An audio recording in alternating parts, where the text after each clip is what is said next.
And there we are. That's a good start. That was an intro video. Yep. So, just going to show off a few things. At the moment, the game's actually a bit loud for obvious reasons, but, well, that can be fixed. Anyway, I am using my PlayStation 4 controller instead of keyboard to play this game, so there will be various shenaniganery. Due to the fact that this game's integrated controller support is calibrated for an Xbox 360 controller, which means that all of the button inputs will be Xbox 360 or Xbox One instead of PlayStation. Oh well, shenanigans. Anyway, thank you for showing up. As usual, this is a single monitor system, so I can't exactly keep an eye on the stream chat to see who's saying what. And again, thank you, B-Man. And anyway, this is Tales of Berseria. I am going to start a new game, even though I have not completed my first playthrough, because I want to show it off for you guys. I will not be commenting much, but, well, that's because the game has a lot of really well done voice work, and the prologue is well worth it. So it's going to be a couple of hours all told. Awesome, let's go. As you can see, we have some difficulty options here, like the input buffer between hits, whether or not you have subtitles going on, menu shortcuts which aren't actually shortcuts. So you know the usual. Rotation speed options, sound effects options. Oh, it's only 4 stars instead of 5, so... Anyway, we're done. Let's start the game.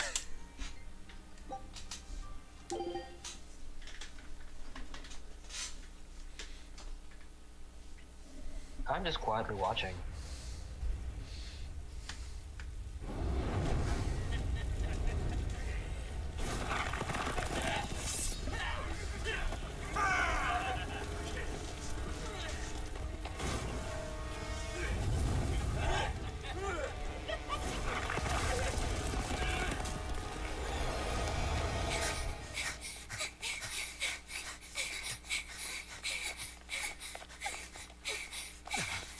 They're already demons.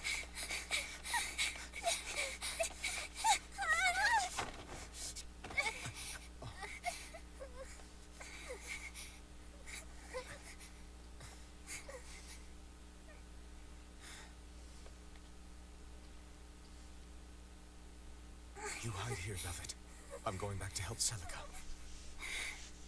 I'm so scared. Arthur, please.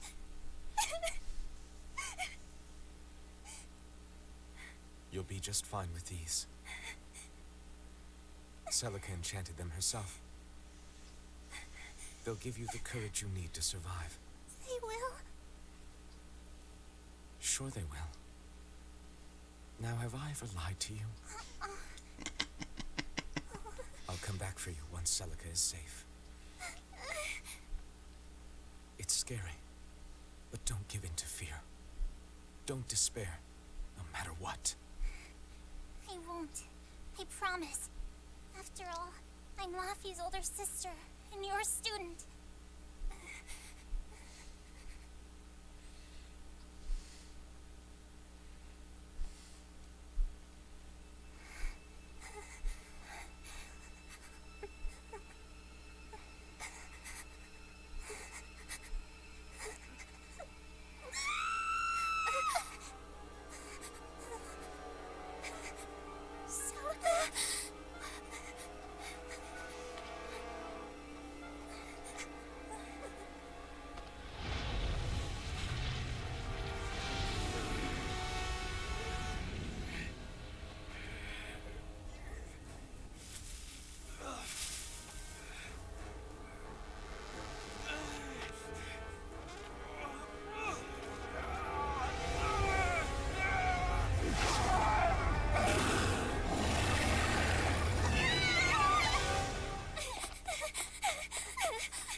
On that day, the world began to change. Men and beasts possessed by evil spirits, hunting and killing anyone they could. But even in the depths of despair, only two things matter to me. The taste of blood-soaked flesh, and revenge upon one man.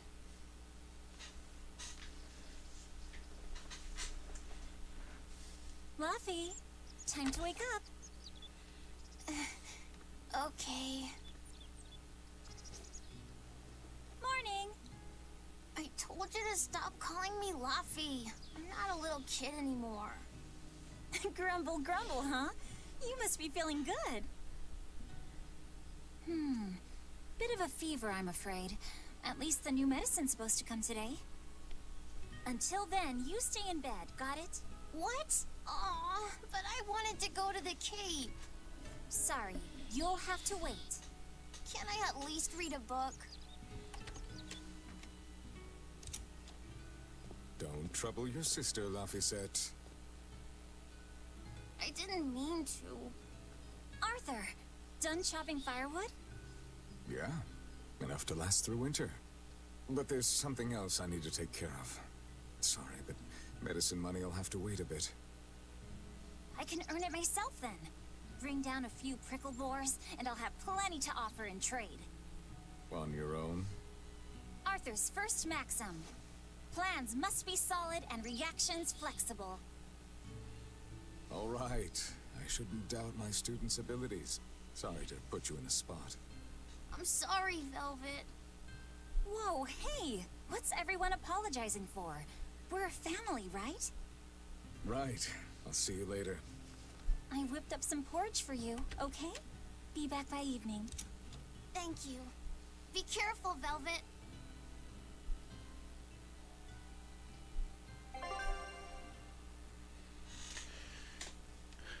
And after all of that, now we finally get control of the main character. As you can see, we have the option of using mouse and keyboard, which is not bad, but frankly I'll stick with controller because it's easier on the system. Frankly, the game is built around using a controller in the first place because it was originally built for PS4, so what the hell, right? What's wrong with the keyboard mouse controls? Well, nothing is technically wrong with the keyboard and mouse controls, it's just that it's easier to use the controller with thumbsticks and such for a game like this, because the primary combat controls are the face buttons, the square, circle, triangle, and X on the PS4, or ABXY on the Xbox controller. Okay. Now, if you look around, this is a rather cozy little house, even has a little loft up there where, what's his nibs, Arthur sleeps. But Laphicet has something to say. He's in the background there with a green exclamation mark over his head. And on the mini-map in the upper left corner, you'll see an exclamation mark as well. So it's a voiced option. Also, there's some small jeweled treasure behind that ladder to the side there. You can see it gleaming and glowing on the shelf. So let's walk over there and grab that first. Yay. Silver coins. This is, well, yeah, it's basically junk. As you can see, the icon for it is just a little bag of stuff. That's your generic loot bag stuff. So all you do is sell that for money. Awesome. At least it says, like, trash. Yeah. So, as mentioned, there's some incidental information like what books line the bookshelves, that sort of thing, but not much. It's not like a game like, say, Final Fantasy, where every half of a bookshelf had something new to say to itself, you know? Okay.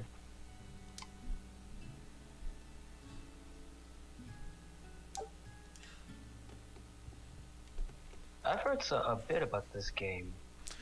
It is. But I don't want to say anything. It is honestly the darkest of the Tales games, and that's saying a lot because Tales of Abyss was pretty dark. By the way, this room that I just ducked into is Velvet's room. It is a rather cozy little spot, and it looks kind of nice. It's shaped like my room. Anyway, let's get off our duffs and talk to Laffy before we head out. Rest up, alright? Don't forget to take some gels with you. You know, you're careless sometimes. I'll be fine. You just make sure. Don't worry about me. I'll be in bed resting. You better be. And as you can see, there's still more to talk to with him, so let's continue. Keep warm, and no going outside. Sheesh, you don't trust me at all. It'll get dark if you don't leave soon. And as you can see here, with the smiley face above Laffy's head, that means there's still a non-voiced dialogue option, so we can do that. And when it turns into just a flat neutral face, that means that he's done talking for the time being. Alright, so exclamation points, talking. Smiley faces, non-voiced. Also, if you look in the mini-map, you'll see that there is a green dot where Laffy is, and that represents the fact that he's someone you can talk to.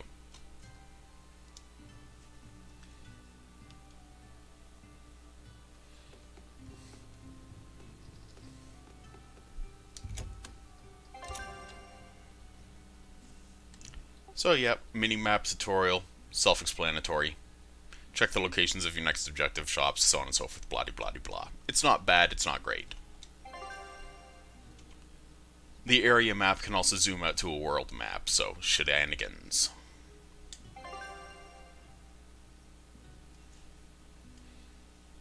If I'm on the hunt for prickle boars, I'd better try the tranquil woods outside of town. This is for Laffy's medicine, so I can't mess this up.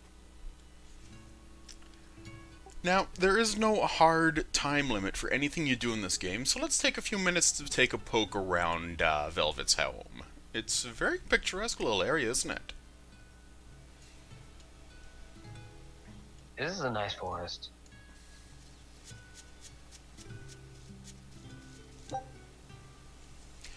So nutmeg is a condiment used in various foods and stuff, and as such it has the, well, cooking icon of a fish over a grill. And we'll be using it pretty frequently when we unlock cooking as a skill, because every party member can actually learn how to cook.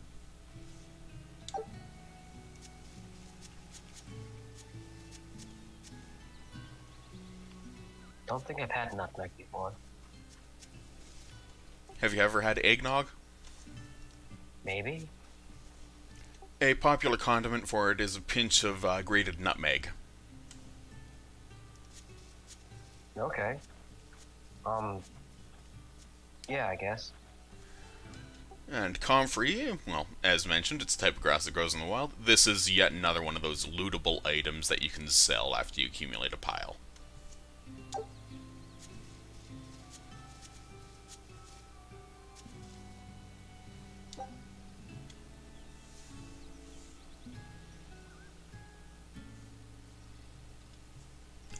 So this says a lot about Violet's family and motivations. Essentially the fact that, well, she is the oldest direct member of her family, with her only other surviving family members being her little brother, Laffy, and her brother-in-law, Arthur.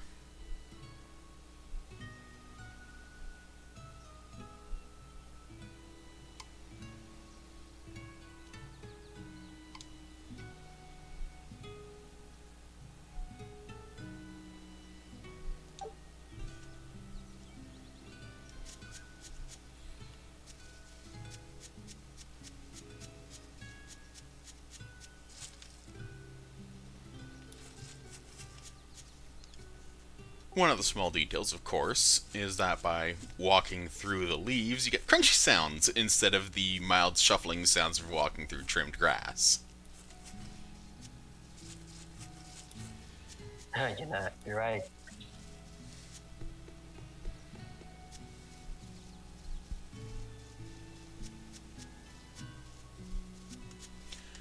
Now, I want to check something. I've gone through, I picked up some of the DLC because it was on 90% sale, so I just want to see if some of that carries over or not. Okay, good. It does not. Instead, I have add-ons here. These are the various DLC bits, and they add on stuff like having extra hit points or giving yourself up to what looks like 40 additional levels, just all in one go, as well as adventure packs and all that sort of stuff. But we won't use that. So, no swimsuit for Velvet? No. Okay. Arts are combat skills. At the moment, we have the basic set of Tearing Thorn, Spin, Rebuttal, and Moon. So that's just all combos. As you can see, they are infinite combos in the sense of you can go from, say, one button press to another different button press to a third different button press to a fourth different button press, all without issue. And A, or X on the PS4 controller, is you decide, which means that the character decides what attack to use based upon what is best suited against the enemy that they're targeting on.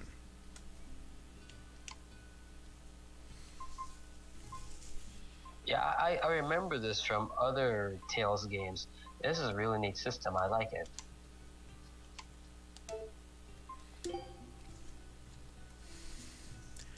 And of course, equipment. Violet has a essentially wrist blade, a belt, typical clothing, and boots. She uses a lot of kicks as her main attacks.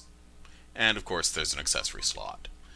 Every character has a unique weapon and a unique primary accessory. In Velvet's case, it's a belt, and in another person's case, it's earrings, for example. The garments are obviously women only. The boots can be unisex, men only, or woman only.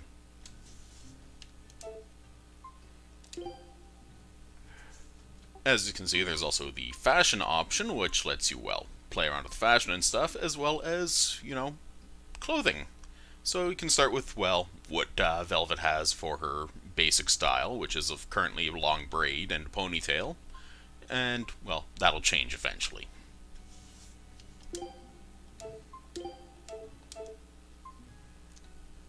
Strategy I don't really care about. And obviously there's cooking, there's another thing that we'll talk about later. There's the library, which is an accumulation of all your plot stuff and help menus and all that sort of stuff in the game. And then there's the system stuff like options, changing the difficulty, so on and so forth.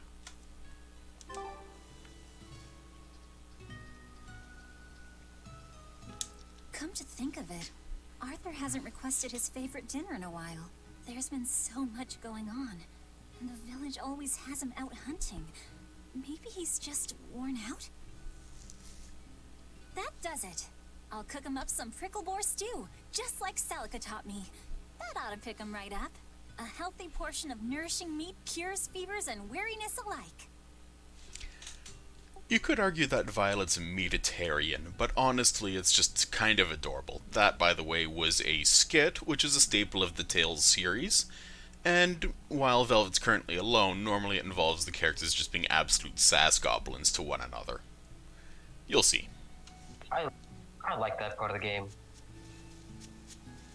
It's fun dialogue. Yep, so this is her home village. It's a rather small and cozy village, just a couple of buildings, but it's still reasonably nice. And there's some people to chat with and some items to loot, so let's go and do that.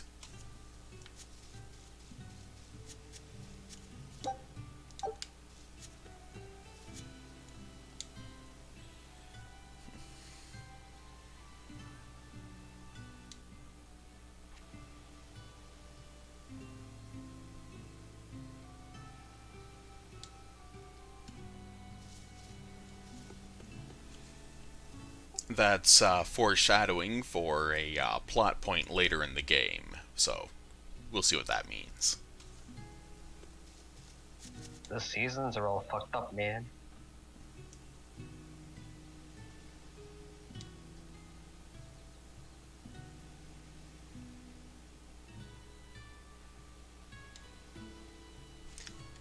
So apparently someone's been gallivanting about talking to himself, and apparently Arthur used to have that same habit. I wonder why.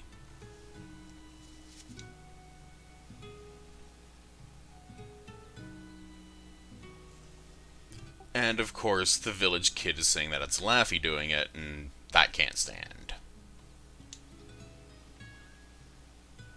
Othello, by the way, is the cat. Cat.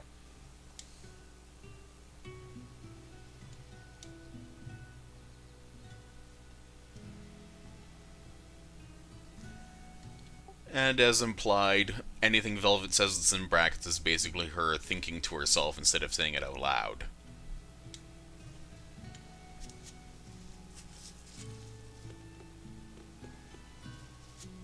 Yeah, that's a common trope among the writing for anime. Ever since the opening 7 years ago, this world's really gone crazy.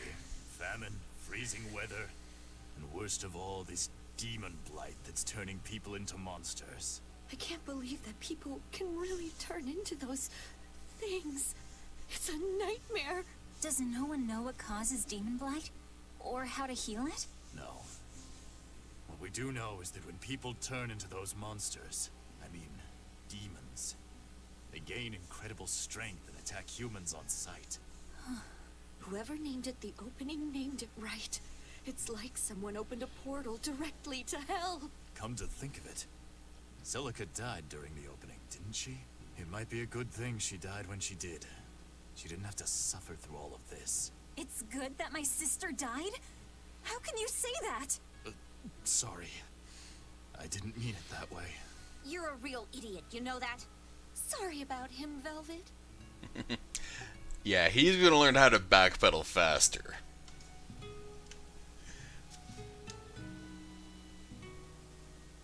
A real Karen and Kyle. Well, in this case, Karen and Ken. Ken is, well, changing the subject quite successfully to basically the border fence around the town to keep out demons. But again, with the village barely half the size it was, that kind of says a lot about how quickly the world's declining. Oh, So the fence gets damaged that quickly?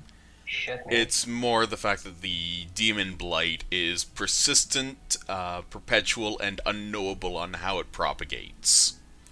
And, oh look, the population only a third of what it was, so it's not crowded, at least. What an asshole.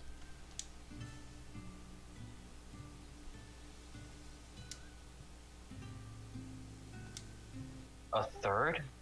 Damn, dude, what the fuck? Yeah, basically this town is very strongly on the decline as a result of the demon blight and famines.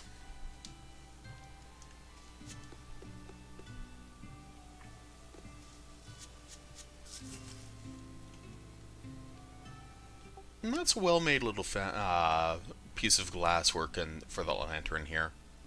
It's just kind of cute.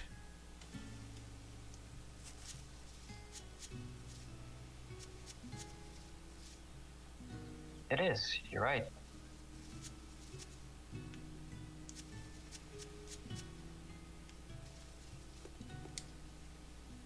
Hey, Velvet. Is Laphicet feeling better? No, not yet. He needs a little more rest, I think. Aw, too bad. Tell him I'm looking forward to hunting beetles with him again when he's better. Right, got it. Laphicet's illness sure is persistent. Yeah, that fever still keeps coming back. Like clockwork. The medicine always helps a little bit. But still. That sounds terrible. Let me know if there's anything I can do to help. Thanks, but we'll be fine. At least we've got Arthur to take care of anything that needs muscle. And before he came, Celica raised me and Laffy all by herself. So now I have to do my best too. You sound just like your sister. That optimism must run in the family. I do? That's nice of you to say.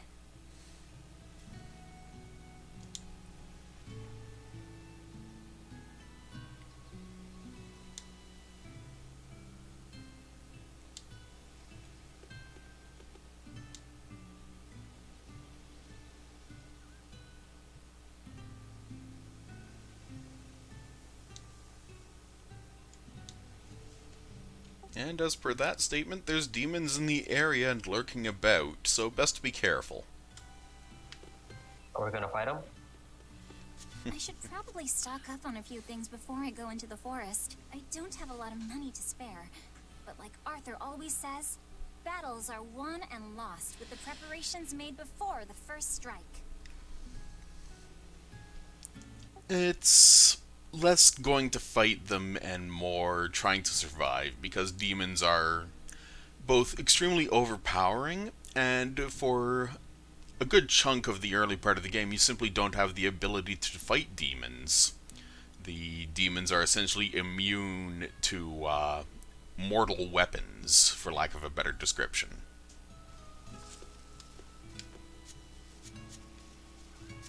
So then, what's Arthur doing then? Arthur has powers. So, look at this. We have a treasure chest. Treasure chests restock. Really?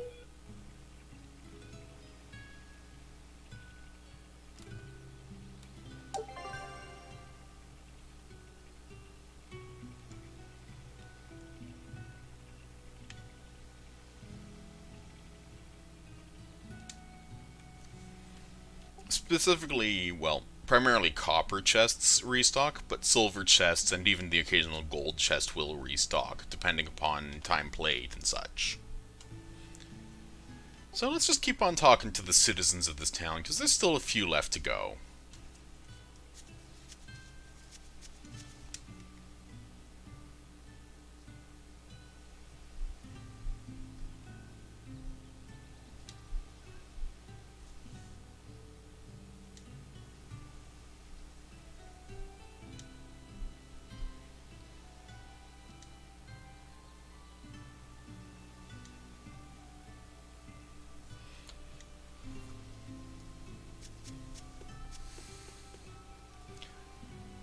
And over here we have the Rapig Pen, which are essentially the crossbreeds between rabbits and pigs that are the staple foodstuff in the Tales series.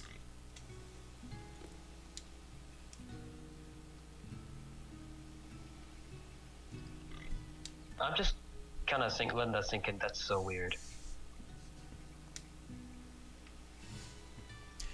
And here we have our first instance of a typo. Regrettably, this game's English port, well, much like a lot of Bandai Namco's stuff on the Tales series, the main storyline has great voice work and direction and all that, as well as a good translation.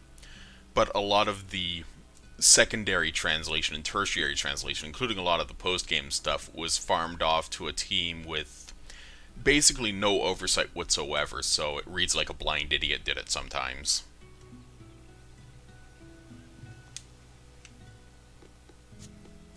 Sounds about right for Bandai Namco.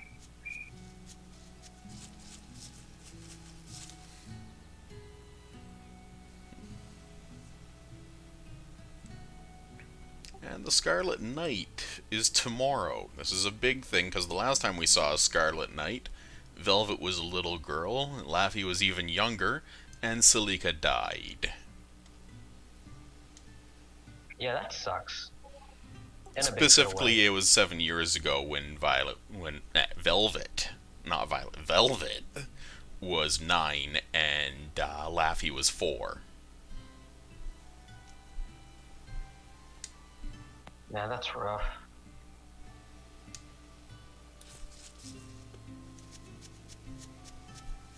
Wait, so that means that Velvet's still kind of a kid. Yep, she is currently 16.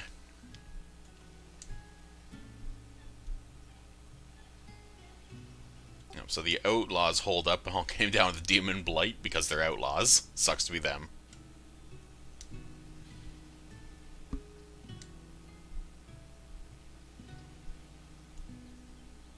And while this is a decent fence, it is not a good defense against demonic incursion. It's just not hefty enough. It looks mighty hefty already. Trust me, demons can go right through that. Alright. So why don't we just sneak outside this entrance and see what's on the other side? It's not much, but at the same time, it's still just a bit of world building.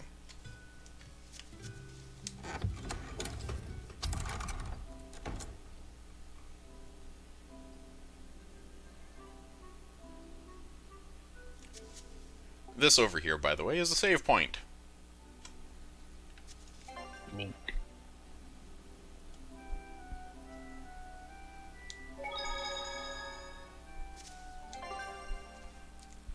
the main save, as you can see, is Investor Tunnels, which I last played at 3:11 in the morning today, so let's just set up a new save.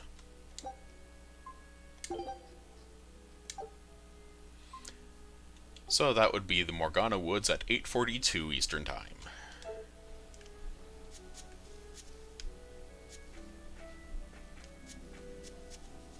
Yep. Way to date it. So as you can see, it's looking rather peaceful, rather calm. There's some people to talk to, so let's go do that.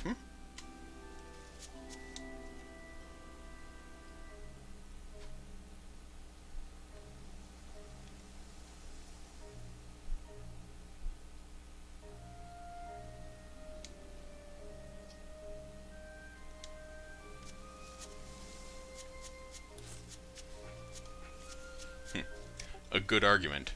Don't touch wild animals, you might turn into a demon by touching bunnies. What?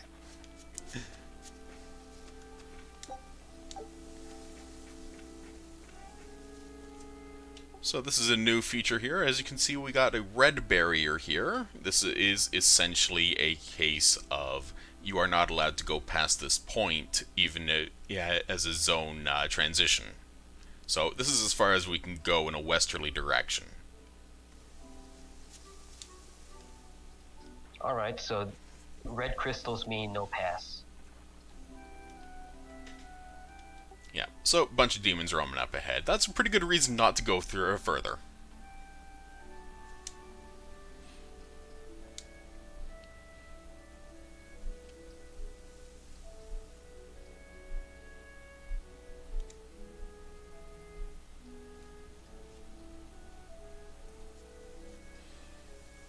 And someone's thirsty.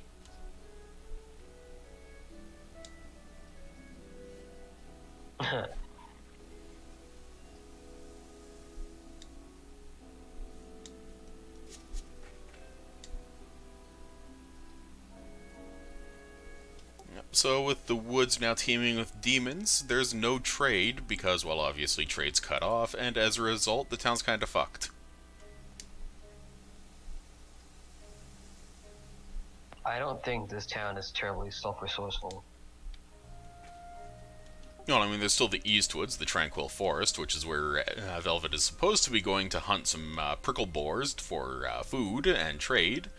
But otherwise, yeah, it's just not very self-sufficient. There's just not much space in a forest community for stuff like farming and such.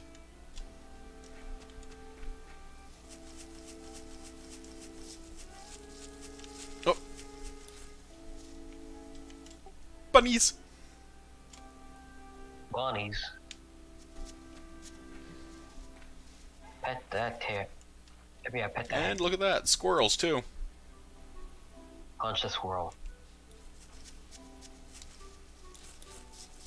I'm not a big fan of squirrels.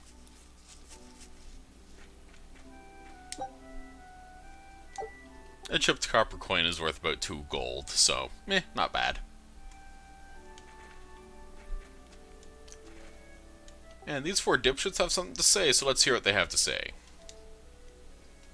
I saw a group of dozens of demons real close to town. If they attack, we're done for. I think we should run now while we can. Run? To where? There are demons everywhere in Midgand.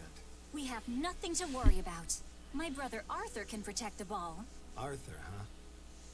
They say he used to be one of those exorcists who could control Malachim. And only exorcists can defeat demons. Yeah, we've all heard the fairy tales. So have all the swindlers who pose as exorcists to con honest folk out of their gald. Hey! Arthur isn't like that. If he was a real exorcist, why didn't he protect Celica when the demons attacked? That's because Luffy and we... Besides, Arthur is just an outsider who drifted into our village one day. We don't know anything about his past. Then you must think we're outsiders too. Our parents weren't from here either. Back to business. We need to deal with these demons. You're right. We've got to defend our village ourselves. That's what it comes down to. Save the dreaming about exorcists and Malachim for when we're asleep. Well, someone's a frothy asshole, isn't he? Yep.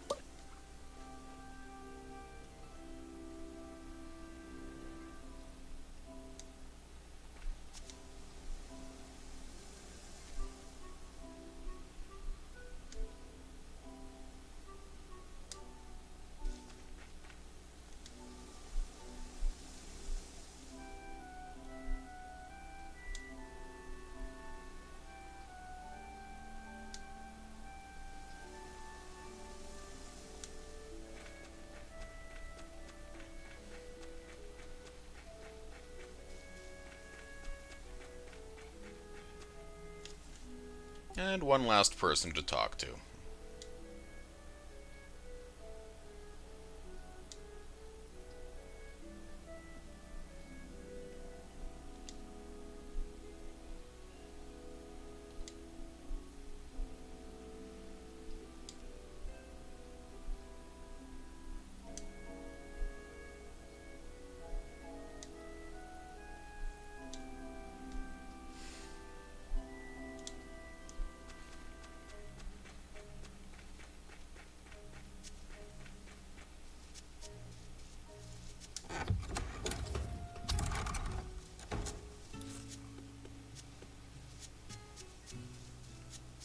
So that's this section of the woods explored. Yep, and now We'll it's... actually get tons of the plot. Well, now we just have to continue going further along, up and around, to get to the rest of the village, and then into the Tranquil Woods. There's 3 people, 1 merchant, a treasure chest that I can see in the corner of my eye, and 1 talkative person. Oh, look, it's a young mother with her baby.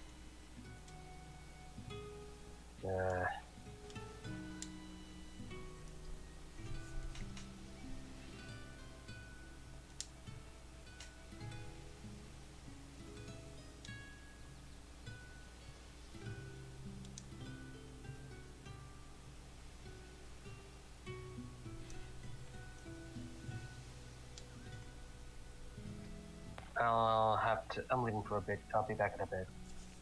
Have fun. I won't.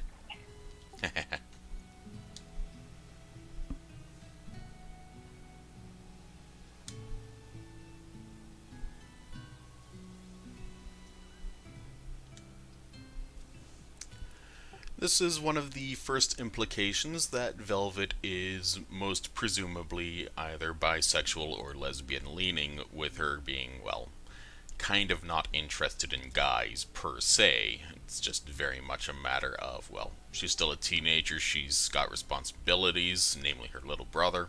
She doesn't want to be distracted by dating, but, well, you'll see.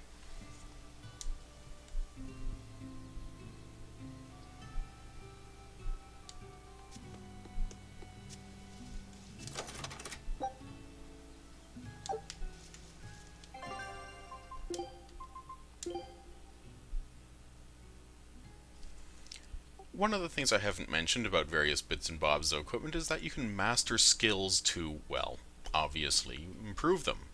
In this case, the resistance ring that we just picked up raises your defense against magic damage by a whopping 50 points, and as a master skill gives you a permanent +5 buff. This is going to be important in the future.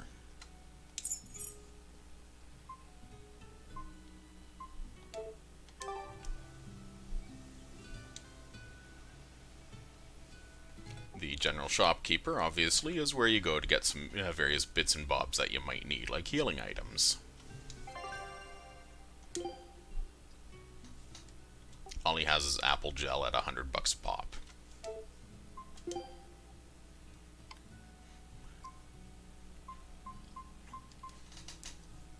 Meanwhile, we can make a good 35 gald just by dropping off the junk stuff that we've picked up so far, just by wandering about. As you can see, there's a small line there above the general, just below the general store title with level 1. That is essentially your trading skill level, which caps out at level 15 and takes several million galt to get there. And it gives you discounts and small perks along the way, so that's a pretty good thing to do. Just keep on buying and selling and selling and buying as much as you possibly and reasonably can within the game's constraints.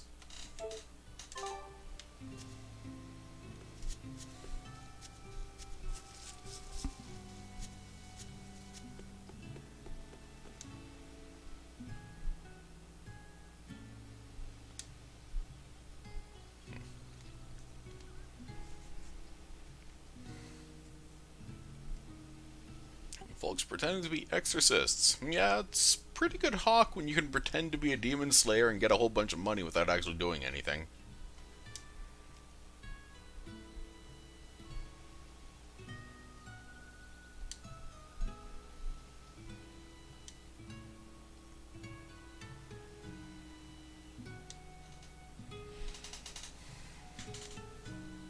There's some pretty strong implications that the villagers are all paranoid of anyone born outside of the village.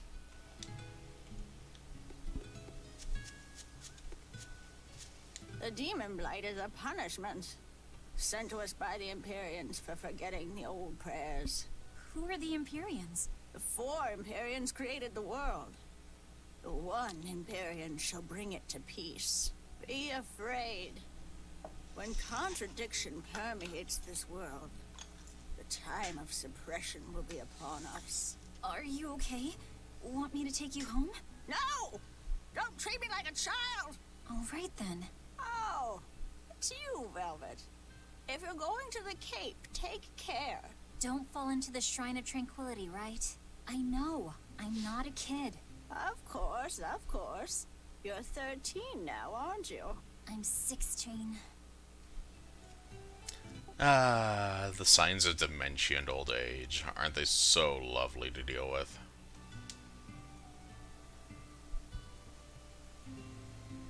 The shrine on the Cape has its importance, but we won't see why for a little while yet.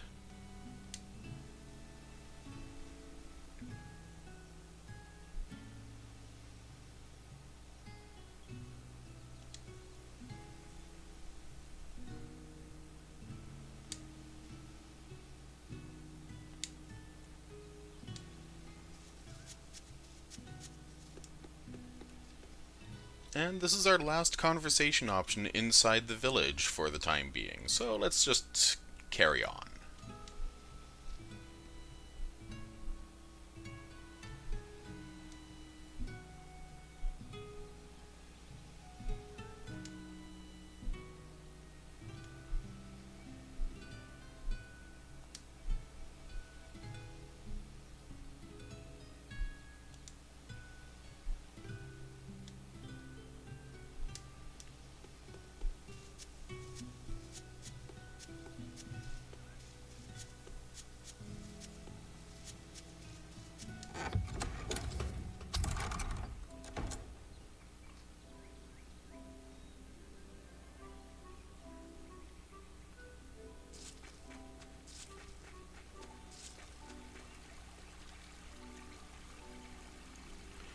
So, welcome to the Forest of Tranquility, which is, well, rather tranquil. Sorry about that, I'm decidedly not caffeinated after being up half the bloody night playing this game. Anyway, there's a little bit of treasure hiding in the grass over to my right. We can try to run up this creek, but it won't work, even though the mini-map says it might be, we might be able to. There's another way around that we'll have to deal with. Anyway, onwards we go.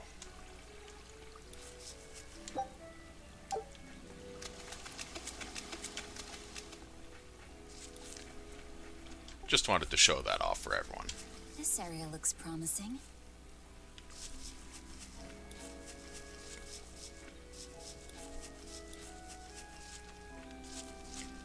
The little loot sparkles like these, they randomly respawn every time you re-enter the area, so it's always worth running about and checking everything.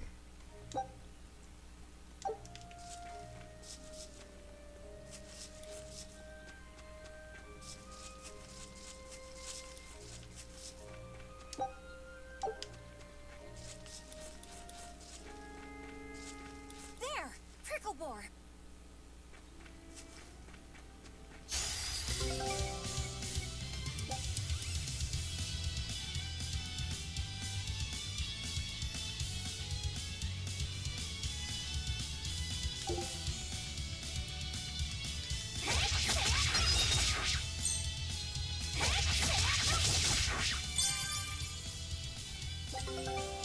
I'm back. What did I miss? Well, we've just gotten into the combat tutorial.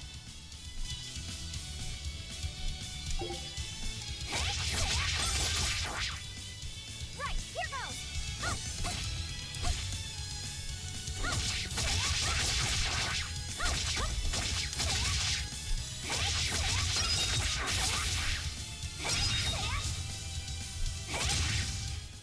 Not bad.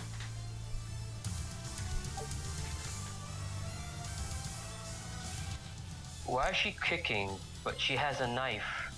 Because the arm blade is used for mystical arts, which are essentially magical attacks.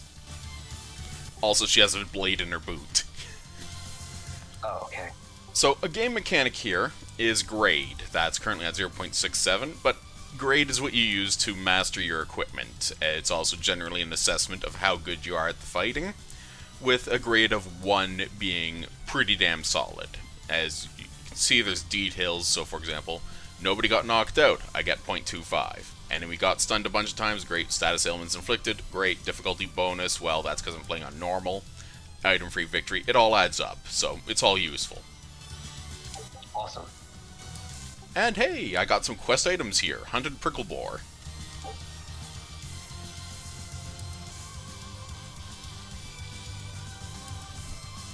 Delicious and nutritious. Yeah, that's how it's done.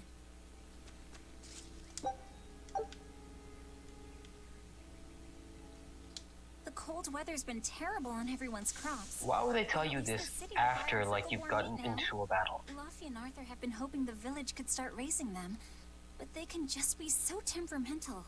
I wonder if they could be bred with more docile pigs. What would we call them? Oinkle boars? Nah, doesn't sound appetizing. What about Picklebore? Yeah, Picklebore! That's a cute name. Maybe too cute, though. We wouldn't want to discourage people from eating them. And that skit is Velvet in a nutshell.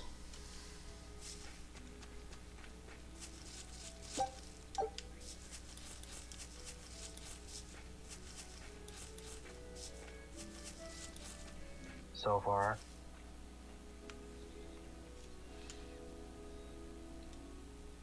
So later in the game we will learn how to jump across gaps like this. We will not be able to for a while yet. In fact, I have not gotten so in my own main playthrough, which is some 30 hours in. Isn't the trick just to jump good? Yeah, but there's a second trick to it. It's called being powerful enough to jump good. Okay, fair point.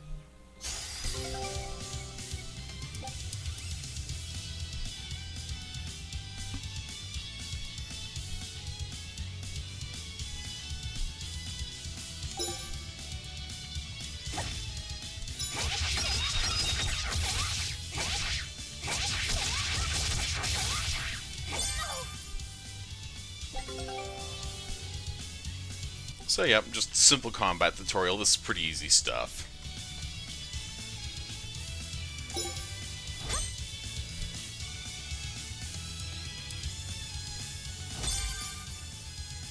Right, here goes!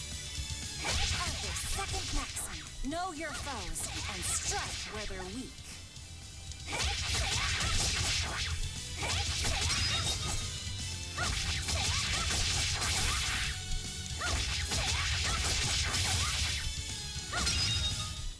Not bad. The big thing about grade, as you can see I got a 0.5 grade on that one, is quite simply the time spent in the actual tutorialization. So that's the big issue that's preventing me from getting a grade of 1 or higher. Oh, by the way, Ice Claw says hello. Hello, Ice Claw. How you doing? Got tired of watching C. Jacobs bumble about in Spyro, I guess.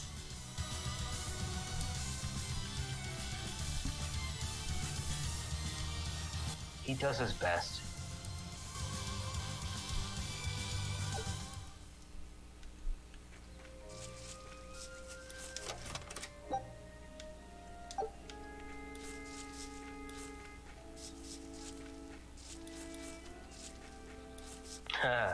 I may watch both, he says.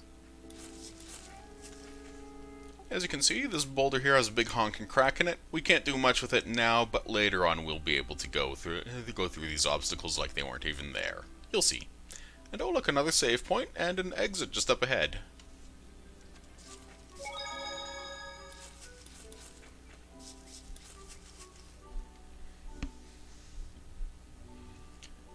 And so this area here is the Cape. We have a couple of boars left to hunt and an optional conversation to poke at in the center.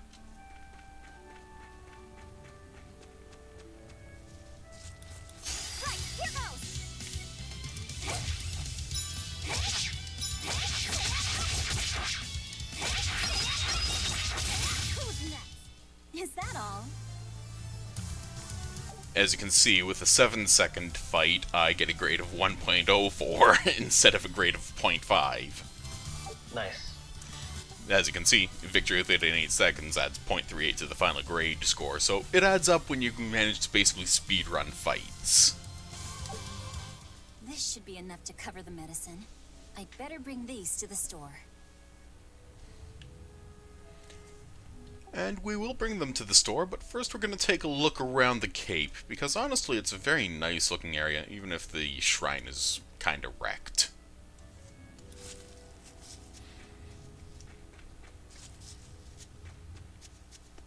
Yeah, I feel like if you explore here, you'll find something useful and that'll come in handy.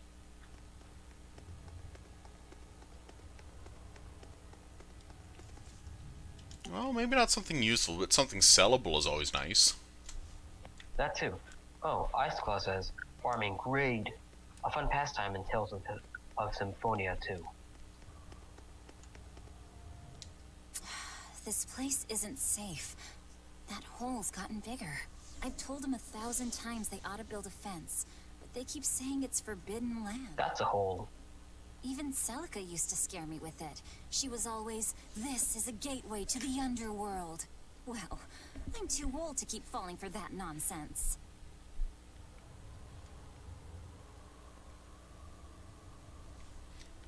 You could say it's quite holy. No. Please, no.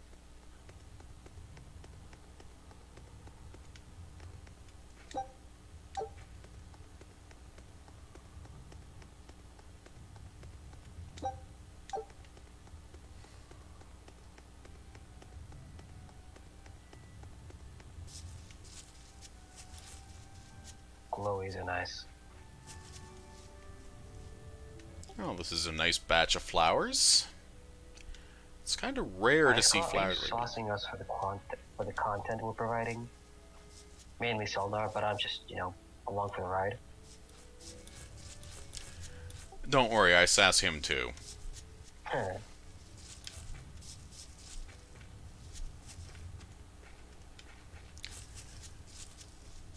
So I'm just doing a quick run around on the outside just to make certain there's no loot I missed. Oh look, there's loot.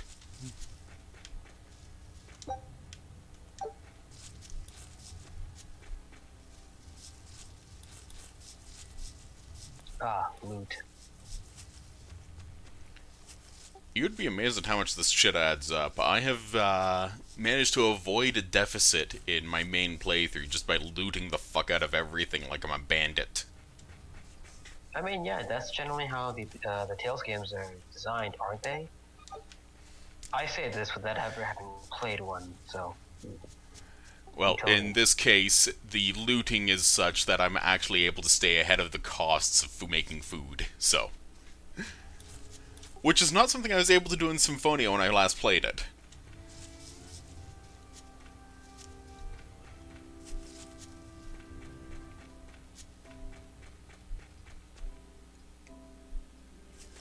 I feel like we're gonna be coming back here later.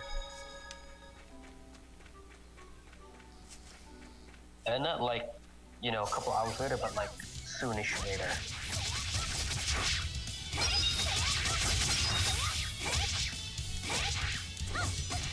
An exclamation! Oh no, it's just a bad guy. A pig. Show these pigs how haram they are. Also, one thing you'll note is that at the end of the fight, you'll see that I got a plus 7% experience bonus to Velvet because of my combo of 7 hits. This always goes to the person who gets the final hit in the fight. Oh.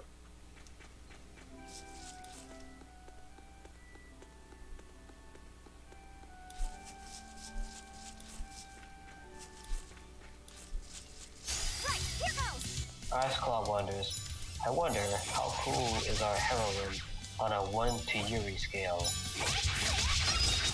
What's TOV mean?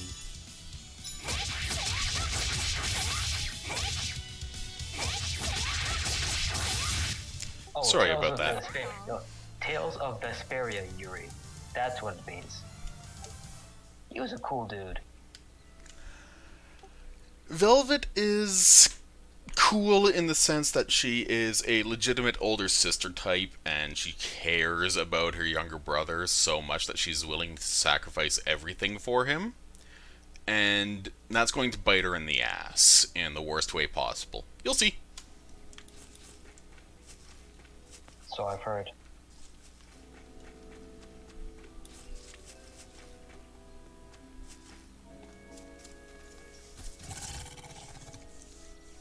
Wait, the boars I hunted. Are you there?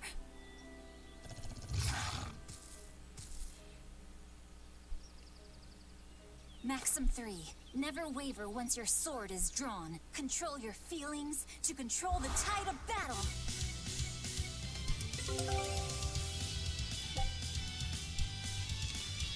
And this is our introduction to hidden arts, but in this case that means utilizing Violet's arm blade.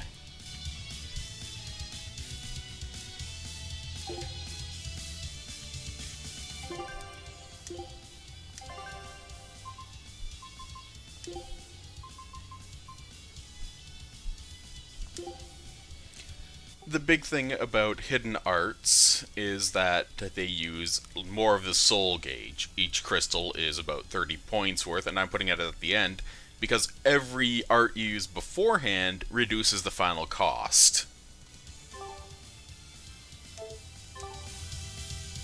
Okay.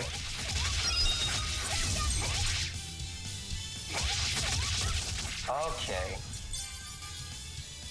Right, here goes! This is for Luffy! Come on! Fire blade.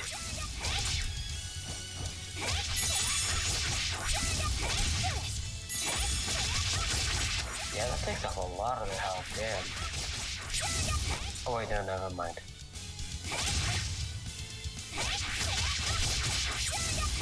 I mean, it still does, it's just... So it looks like if you hit more of them at the same time, then it does more damage? Basically, yeah. Oh, this one's demonizing. Cirrus.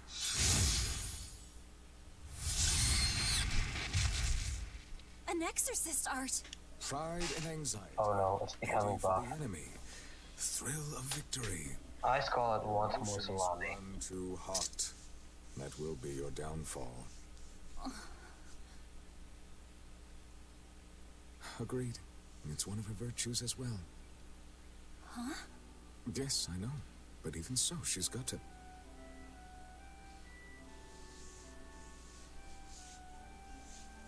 Arthur? Arthur's fourth maxim. Never let your guard down. Arthur, who are you talking to? Victorious. Got it. In any case, this should be enough to buy Laphicet's medicine.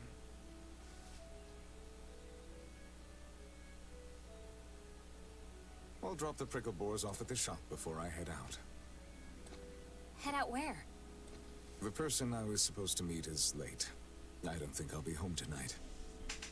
I came out here to let you know. You'll have to pick up the medicine yourself. Right. One more thing. I saw a group of demons near the village. If you're attacked, run away. Am I clear? No way! I can handle a bunch of... Demons can only be challenged by those with the talent for exorcism. That's the cold logic of the world, and no emotions can change it. Do you think I could become an exorcist?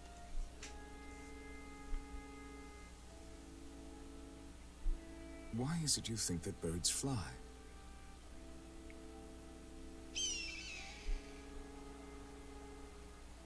Why?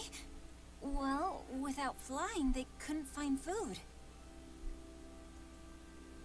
It takes a particular innate talent to be an exorcist. Unfortunately, very few humans have it within themselves. All right. Tomorrow is Celica's Memorial Day. I'll be back as soon as I can. Hurry back. I'll make you a quiche, just the way she taught me.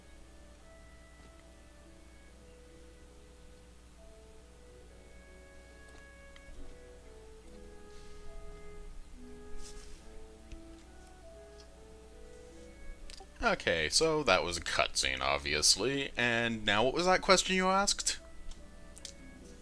To be honest, I forget.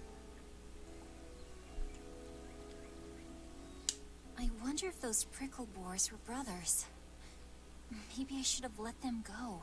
But then, how would I pay for Lottie's Oh, right, medicine? Ice Claw says, have faith in Sigmar himself. I had no other choice. WFRP. It was a rational decision. But the fact that I'm still worrying about it shows that my feelings are getting the better of me. Well, I think you'll find out that trusting in Sigmar is not exactly a smart idea. But, well, that's what I think about all sorts of various things, so we'll just leave that as is. Anyway, onwards. Let's do this. Which way's onwards?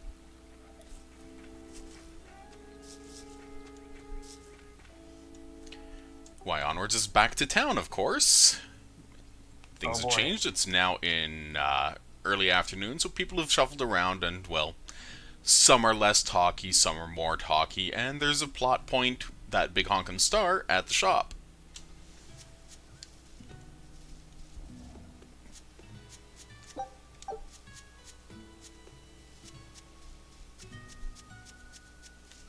Now, I've talked with her already.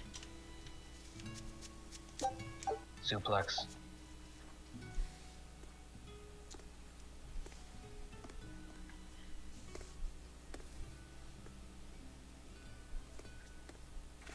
Nico, here for groceries? Yep. And you must have been out hunting. Yeah, it was a good haul. Look at you, Lady Breadwinner. If you were a boy, I think I'd be in love. Good thing I'm a girl. Oh, yeah? You ought to do something about your style, then. Yeah. I kind of broke my comb. So get a new one. Sure, I'd like to, but... Hey, mister! How about a sale on combs for the pretty girl? Huh? Can't afford it. I'm fine, Nico. I'm just here to pick up medicine for Laphicet. Oh, Velvet. I already told Arthur, but Can't I'm afford it. afraid the medicine hasn't come in yet. What? Why not? Is it because of the demons? Seems like the demon blight's really taking a toll on the city. There's even a group of them lurking around here now. When's it coming, then? I can't say. And I don't know how much it will cost. Oh, no. Ugh, what is wrong with Midgand? I mean, don't they have an army or something? Those guys? The demons already routed them a while back. But we're safe here, right? After all, your brother-in-law's an exorcist. You so sure about that? Arthur can't even use his right hand anymore. Poor fellow couldn't even protect his own wife and child. Let me know when the medicine gets in. Of course. For now, here, on the house.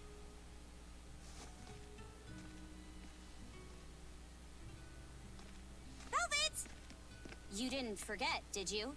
You promised to teach me how to make your special quiche. You mean for that apprentice animal doctor you had your eye on? You were serious? Beyond serious. Please. This is life or death for me. But I thought your folks weren't keen on the two of you dating. Who cares what people think? The important thing is my feelings. I like the way you talk. If I were a boy, I think I'd be in love. Darn right.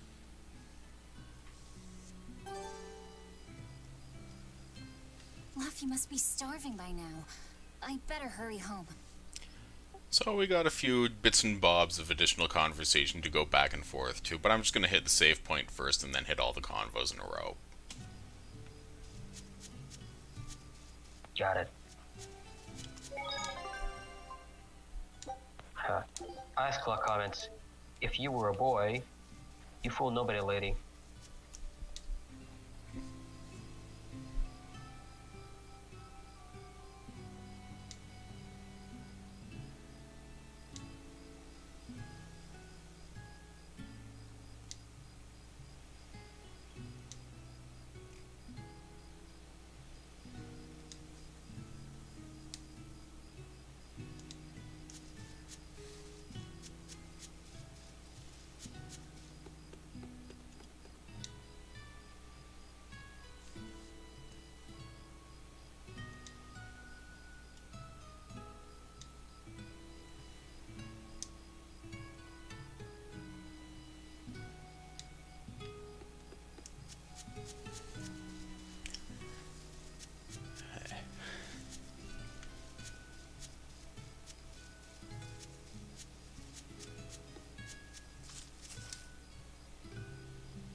There's a sense of foreboding that I've got, and I can't shake it. Good. I mean, truth be told, I already like kind of have an idea about what happens. I have seen one of my other friends stream the game already for me. And this was a while ago though, so.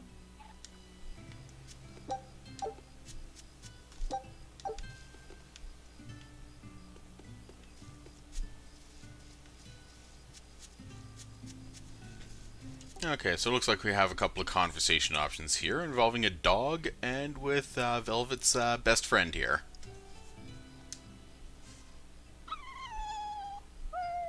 Orthy and Russ seem pretty down today. I know. They've been whimpering like this for an hour now. Well, they've always been a bit wimpy. The other day, that kitty Rollo chased both of them up a tree by himself. They're hopeless. Whenever it's thundering out, they both dive into my bed, shivering. Orthy, Russ, shape up. You're Nico's bodyguards, right? Start acting like it. They're completely hopeless. Maybe. But they're so cute, so I forgive them. That's usually how it is for dog owners.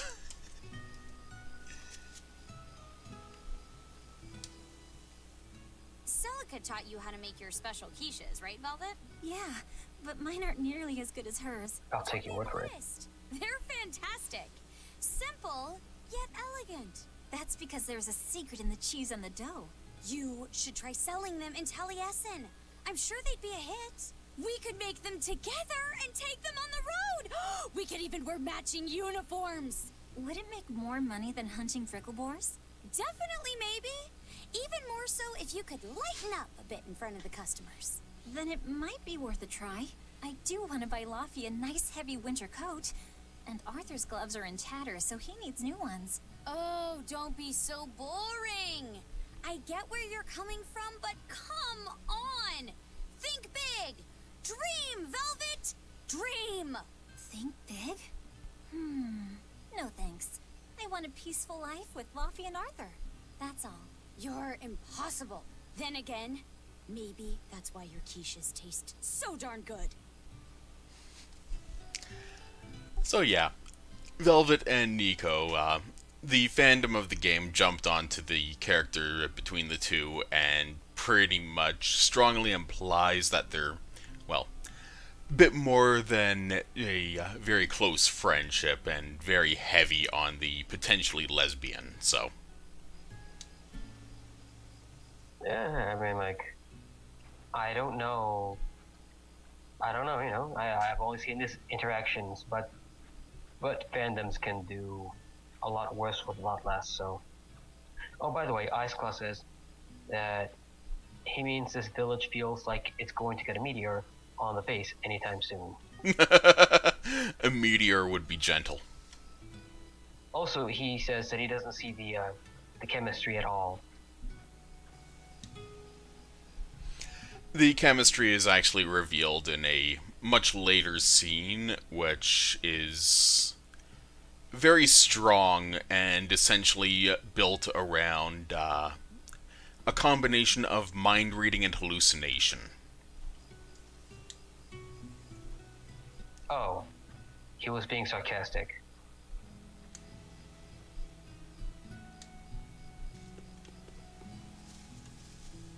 Oh, one thing left with Nico. You did the /S, not the /sarcasm. Big difference. /S is /sarcasm. Stop arguing about it. I didn't know. I taught you that years ago. You think I remember, like, past this week? I think you don't remember what your breakfast was. Shit, I don't.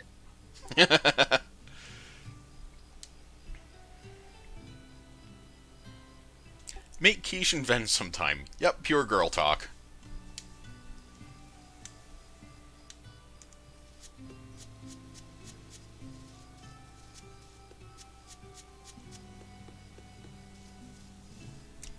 Okay, these two have nothing new to say. Dipshit McFootinmouth has nothing to say. Let's keep going.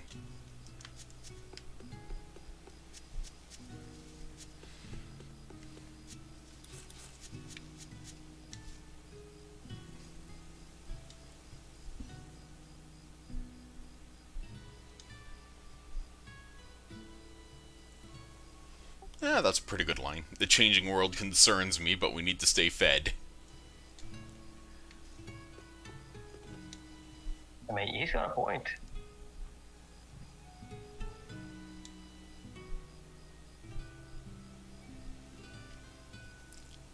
Yep. Cat, the smaller cat. Identical in every way, even down to them only having 3 paws on the ground and 1 curled up. Like father, like son. Like mother, like daughter. Like parent, like child.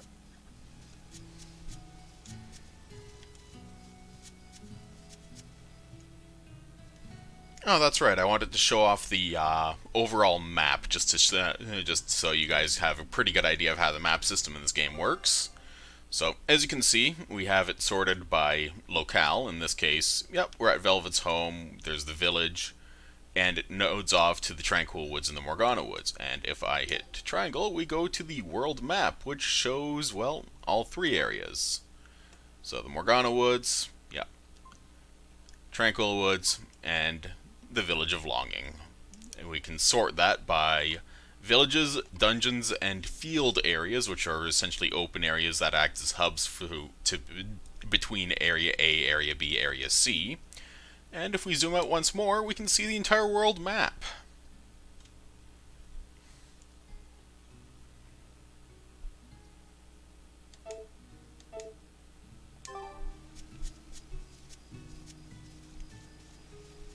It's not a bad continent. Oh, Ice Club Pause asks it. Oh, it's mostly choosing your location and no walking on an overmap? It's not so much walking on an overmap as it uses the fields as your overmap as a hub, but because it's multiple island nations. Years since we lost you, and the baby you carried. Oh, drat! I forgot to bring your princessias. I know how much you, Mom, and Dad all loved those flowers, and I know your child would have too. I'm sorry. I'll pick some from the Cape tomorrow.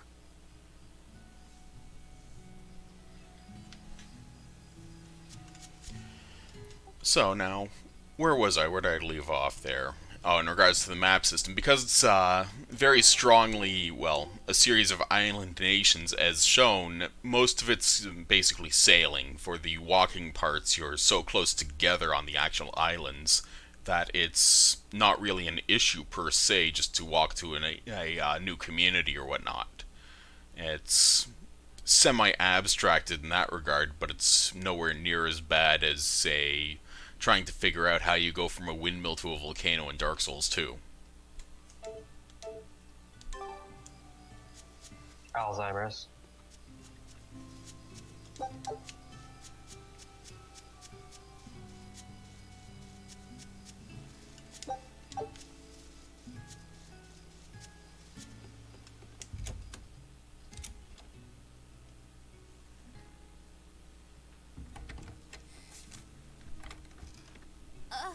Welcome home, Velvet. Luffy, I told you to stay in bed. I was only up for a little. Look, your fever hasn't gone down a bit. Go lie down and I'll cook dinner. I'm sorry. What's this? A compass. It uses a magnet to tell you which way you're facing. Woohoo! You can use the sun and stars for that. And what'll you do if it's cloudy, huh? Thanks to this invention, we'll even be able to voyage across the ocean. See? It's designed to stay level, so your heading will be true even when the ship is rolling with the waves. Pretty neat, right? If you say so, Luffy. Come on, it's a must-have for any adventure. Can't you see how useful it is? You can tell me more about it later. Did they hurt you? Not a scratch, and I brought back plenty. I can hear Arthur already. Gosh, Velvet, I think it's time you learned all my secret arts. He isn't coming home tonight, is he? How do you know that? Sarah stopped by and told me. Arthur's Moloch? Huh, you really can talk to Malakim, can't you? Yeah, Arthur says I've got exorcist potential. No kidding. I think you'll be an exorcist to rival even him. I can tell you've been learning all sorts of things from his book collection. I really want to become an exorcist. I want to go traveling with you and see all the wonders of the world. I'll hunt and chop firewood, and if demons come for us, I'll defend you. I wish I could do that.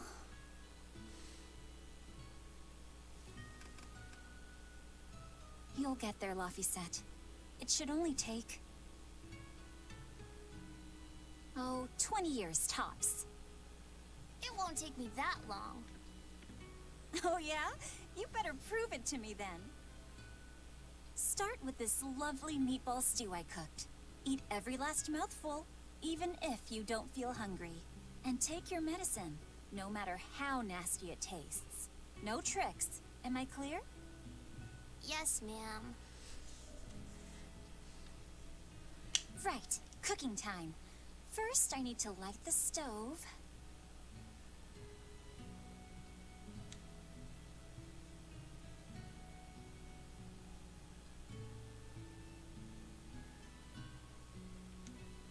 I gotta step away for a bit.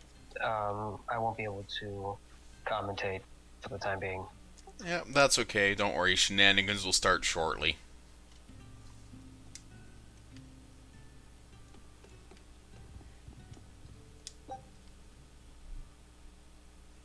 Isn't this Arthur's book?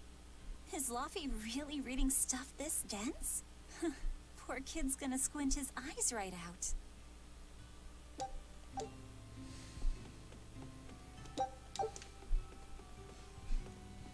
The day before Scarlet Night, Sis went prickle boar hunting on her own.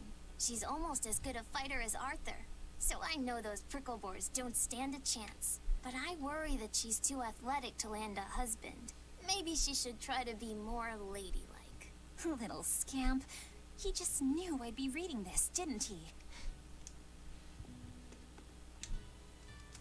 It's so easy to light Arthur's firewood. I wonder what his trick is. Velvet? Could you not put any spinach in the stew? Huh. You'll never grow up if you're picky with your food, you know. I know, but just for today? Fine, fine. I'll leave out the spinach just this once. And I'll make it that curry flavor you like. Really? Thanks, Velvet. There's some of Arthur's special curry spice upstairs, isn't there?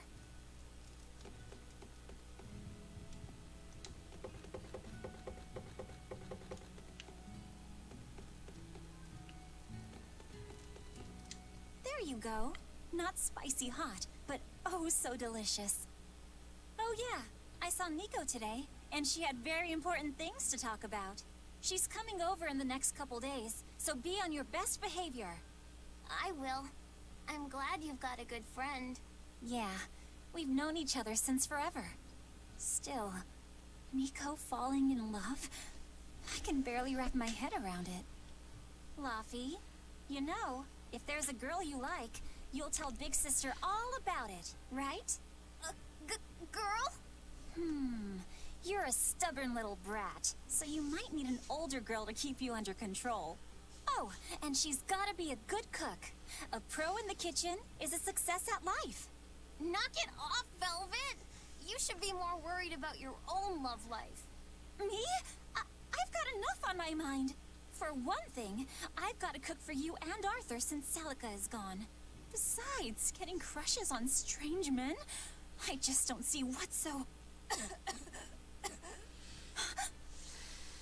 Laffy, what's wrong?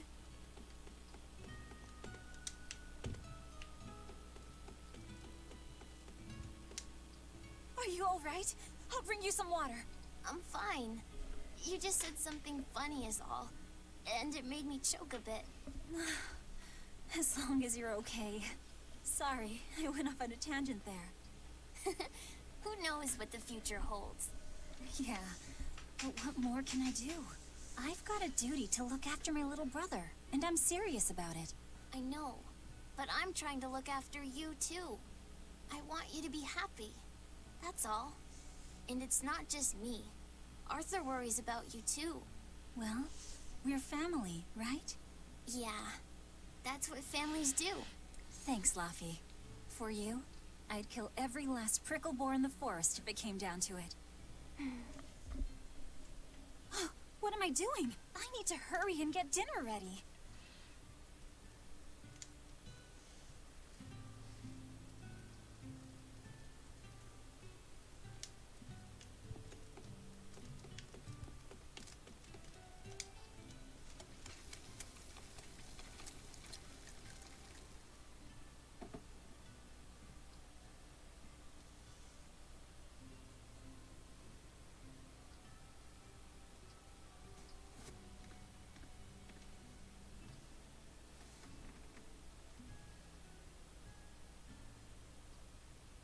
Good boy. You didn't forget your medicine. Well, I did promise.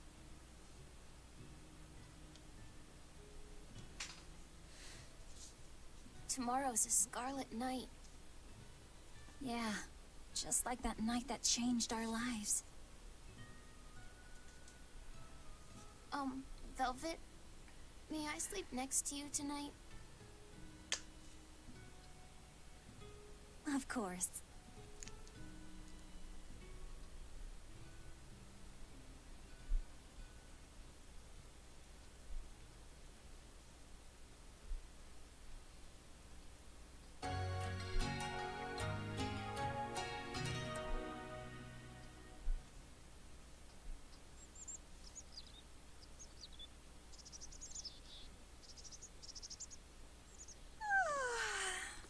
Okay, let's see. Today, I've got to dry some meat and use that cheese I've been saving to make a quiche for... Laffy?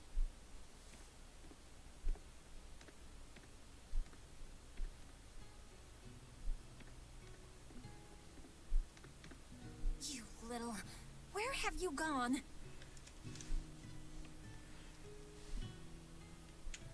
You better not have gone to the village alone. I bet your fever hasn't even gone down.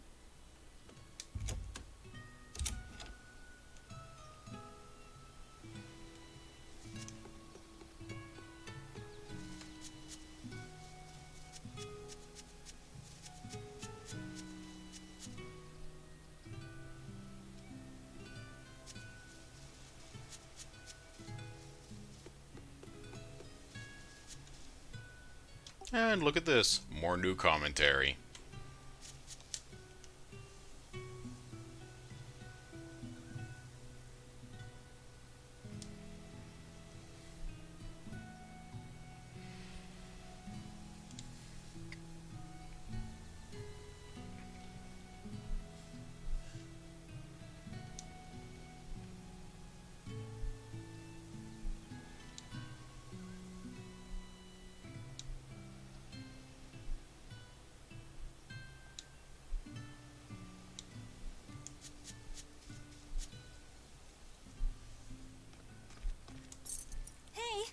Has Laffy been here?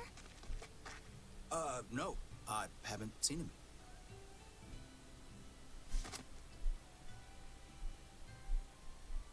Wait, that's one of Arthur's.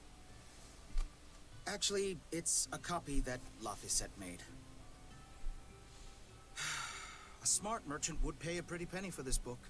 I gave him a fair trade. Laffy, did he really copy all that by hand? Oh, he must have done it to buy that compass. No, though he gave it some puppy eyes. Told him I'd throw it in for free, but he said that it would be a bad deal for me. He's a good lad, but not the merchant type. So, what did he use the money for? I'm afraid my lips are sealed. You'll have to ask him.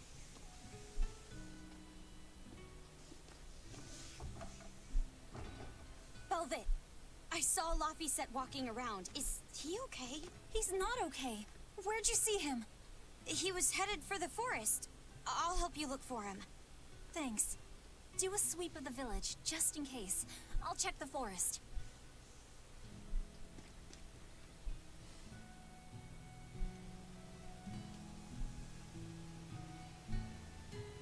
I know. He might have gone to the cape to pick flowers.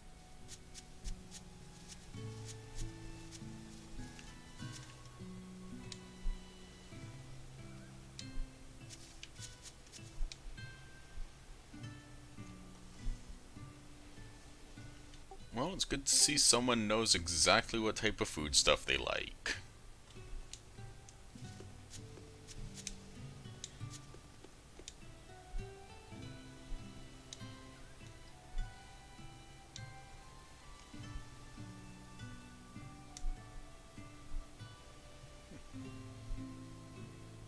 Hey, Grump.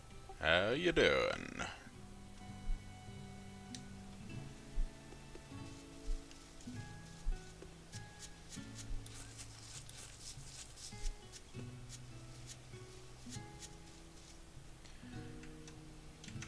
So, as you guys can probably guess, I'm still doing the whole completionist, talking to everyone who has something to talk about in this game and all that.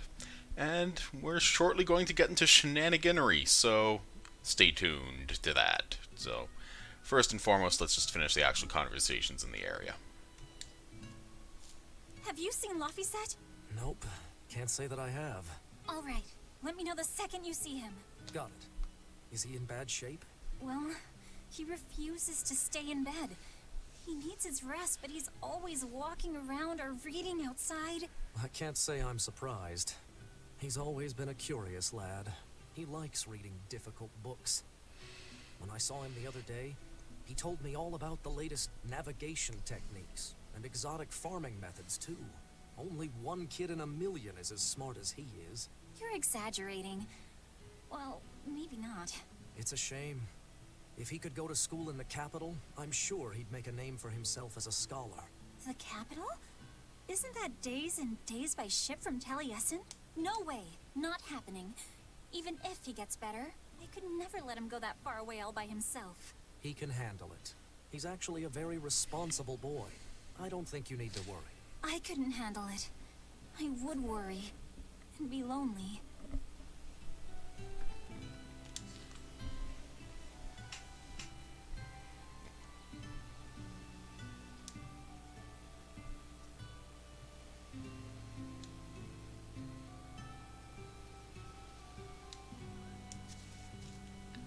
Okay, so we got some interesting character development there in that convo, and we may as well just duck out into the West Forest to see if there's anyone talking.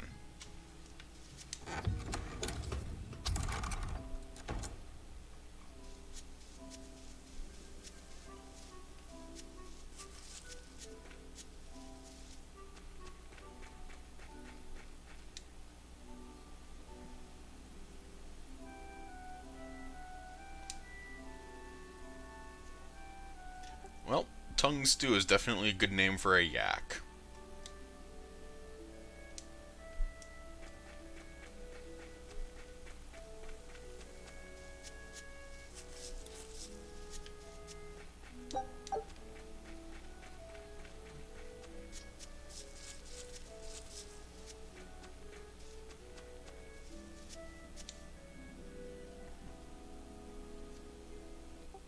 Yeah, life is less colorful without bunnies.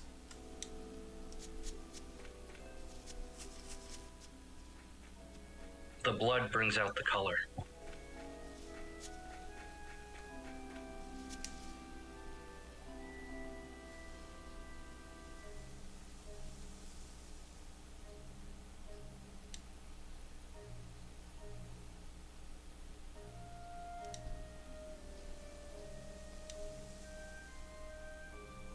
Yep, if the coast is clear, they'll be back soon. If not, search party's demon food.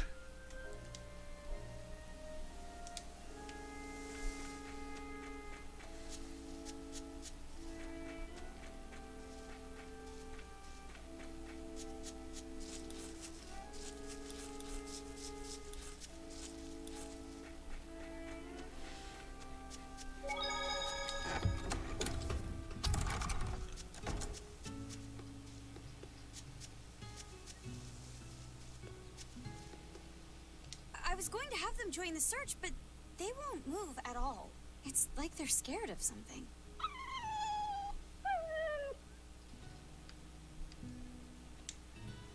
Here's a hint. If dogs are scared, that's good reason for them to be scared.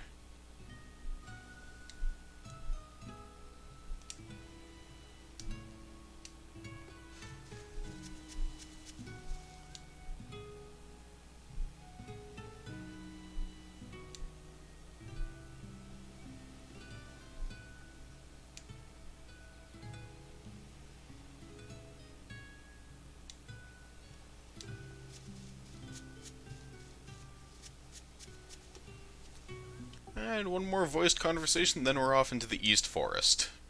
Hey, Velvet, did you hear the news? Tonight is going to be another Scarlet Night.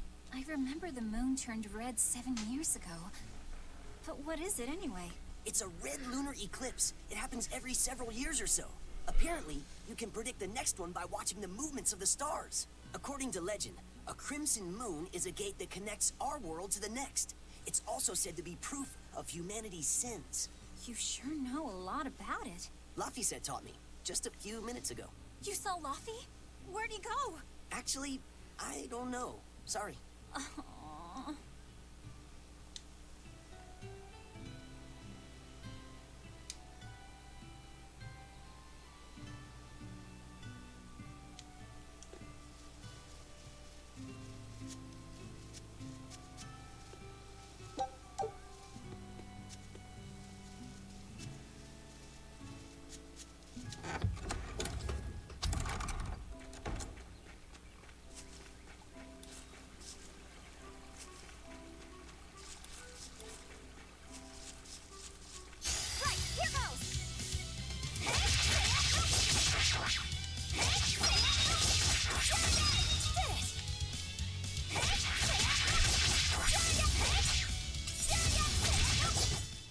Is that all? And that was a short little battle, because of course wild boars are wild boars.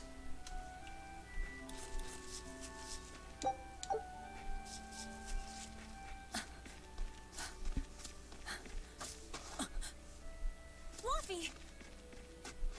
Velvet, Can you walk? How's your fever? I'm fine. I was just taking a break. Oh, you little...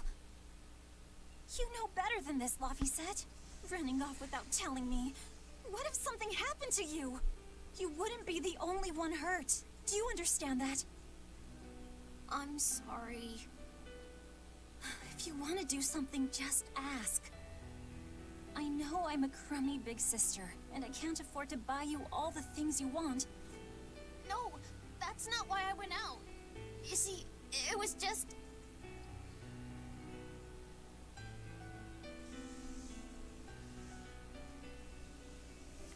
I get it.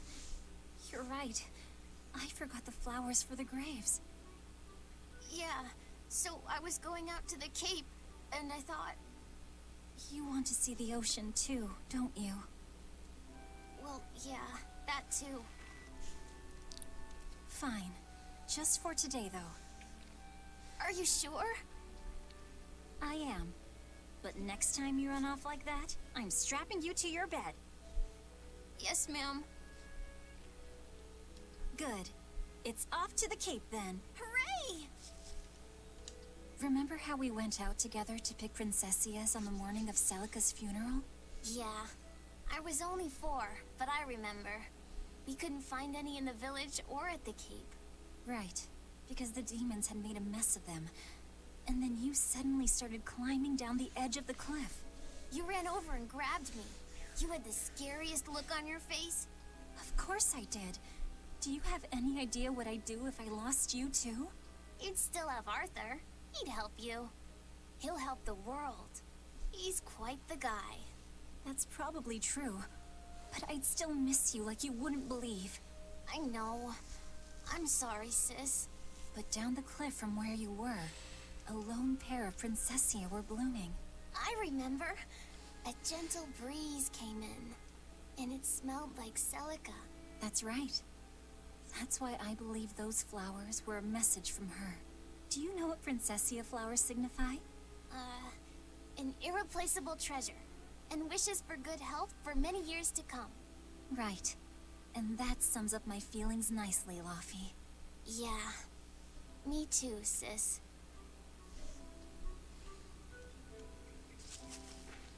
How about I make you some apple boo when we get home, Laufey? Apple boo? What's that? Grated apples. Whenever I caught a cold when I was little, Celica would make it for me. It's sweet and tart and juicy and crisp. Eating it always made me feel better. Well, apples are good for you. But what does the boo mean? When I was a baby, I would always say boo-boo when I wanted to eat an apple. So that's where the name comes from. Wait, you called apples boo-boo? You must have been a strange baby. You used to do the same thing. When Celica and I heard you, we laughed so hard. Boo! Okay, yeah, that's legitimately adorable, and, well, all of this character growth is here for a reason. It really makes you see how Velvet is as a person, and it's honestly endearing. It's really well written, and the voice work was exceptionally well done, so I can appreciate that. I have to say, I'm not liking the cutscenes because they kind of seem weird to me. The skit scenes, like the ones that just popped up, are, well, it's essentially just your typical 2D animation sort of thing. It's very much quick and easy instead of actually utilizing high quality stuff, because it's just about the character growth. Like that incidental comment that just popped up, so... Rather, I'm kind of weirded out by their animations of the mouth moving. They didn't have to do that, but kind of looks weird. Not bad. Yep, got a couple of fights here with pigs first, so just hang on a second.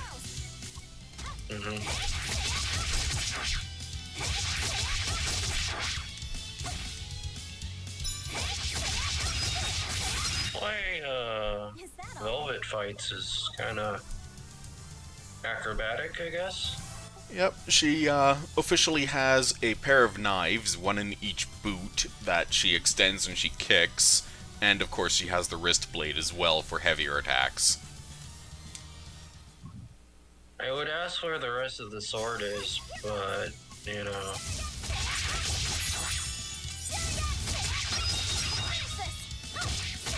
Because that length of blade cannot possibly fit in that gauntlet, I think. Is that all? The implication is that it's a lot like Corvo Atano's fold-out blade from Dishonored, in that it basically extends in segments.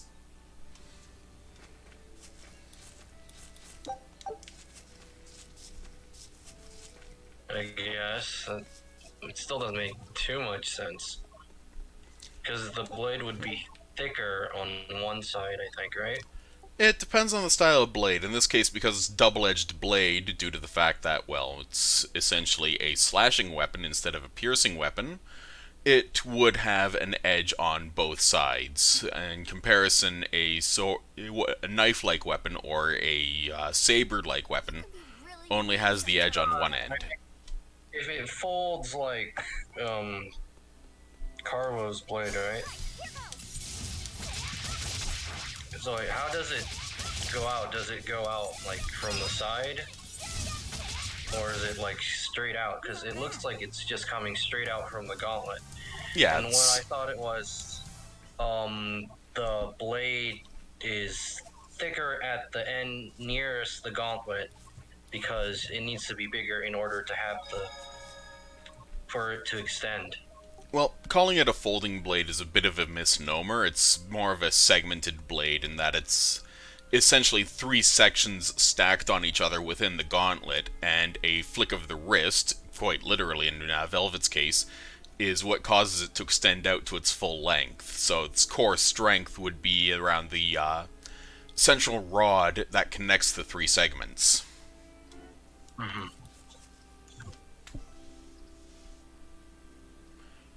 Anyway, cutscene. I'm gonna grab a drink.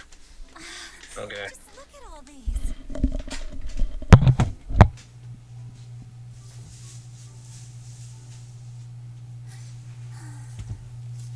This place never changes, does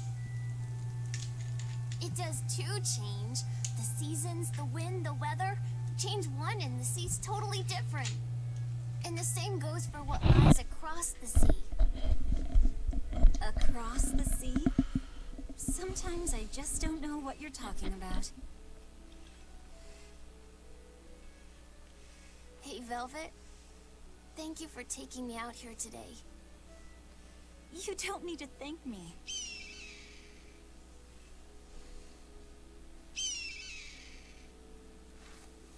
Hey, Luffy. Do you know why it is that birds fly? Well, if they didn't, they couldn't catch food or escape from predators. Thought so. But you know, I think there's more to it than that. A bird that's born with wings has to... A demon! Luffy said, run! No matter how much it hurts, run! Velvet! Don't be scared. You can do it. You're going to be strong, like Arthur. No, you can't! Go! Why is a demon here? I don't want to go alone! You have to! Don't let your feelings get in the way, or that thing will kill you too! But please, go!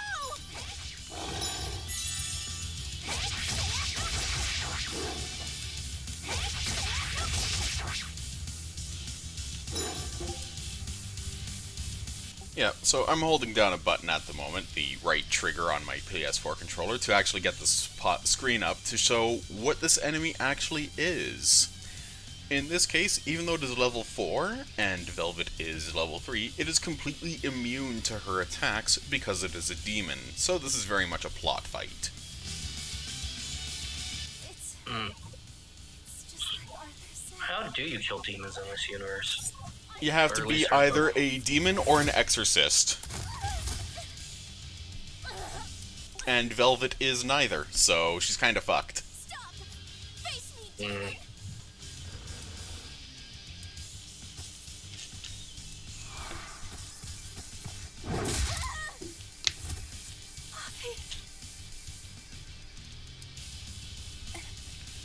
Velvet. Oh, her kid brother has died.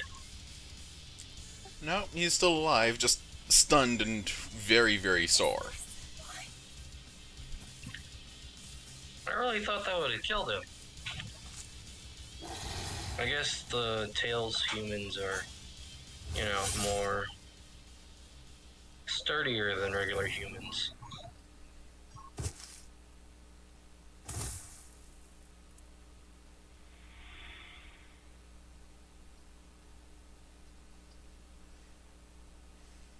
Well, protagonists are sturdier.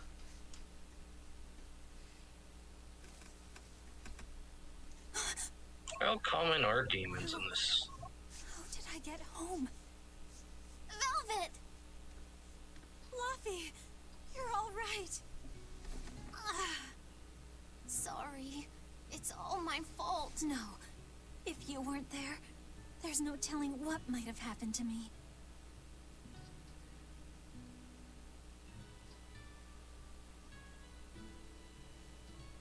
Your old one broke, right? You've got beautiful hair. It would be a waste if you didn't take care of it.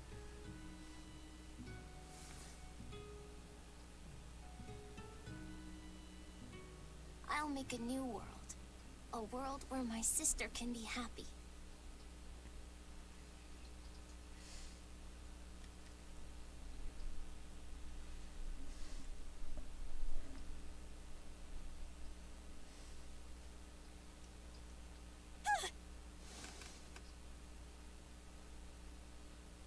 The Scarlet Knight?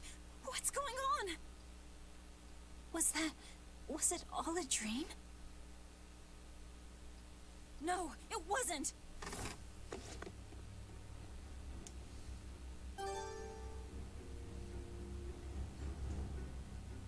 Well, the music's gone and turned foreboding as well.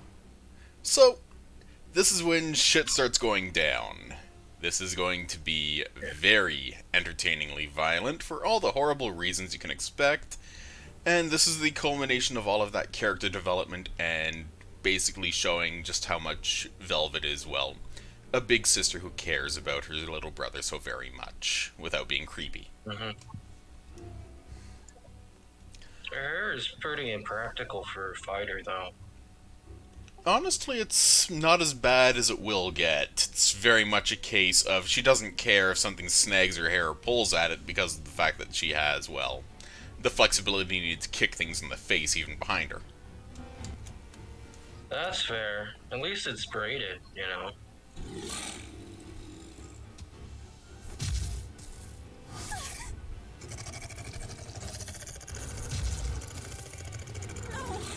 What's happening? So how hard is it to become an exorcist? Basically, it's genetic, for lack of a better term. You can only become an exorcist if you can see Malik, which are completely invisible to normal humans. That sounds like a really poor way of doing it, but okay.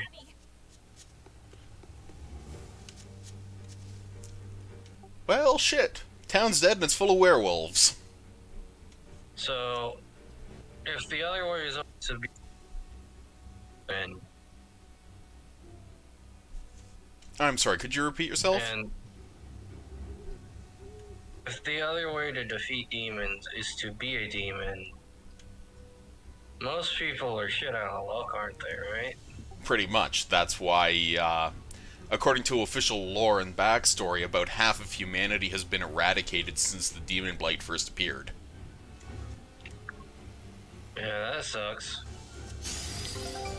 So I'm triggering this fight specifically as a tutorial, so in this case I know I can't win against these things because they're functionally invincible. This is just to get the escape tutorial out of the way. Mm-hmm.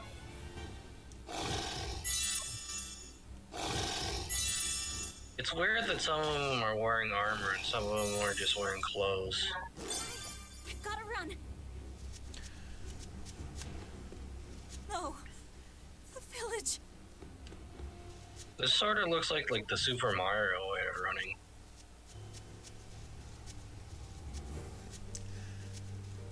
I would comment more directly on that, but honestly, every time I use my push to talk, I also inadvertently cause Velvet to walk instead of run, which is not exactly a smart thing. Oh, and as if you just noticed, the young mother and her baby I just walked past, they're dead.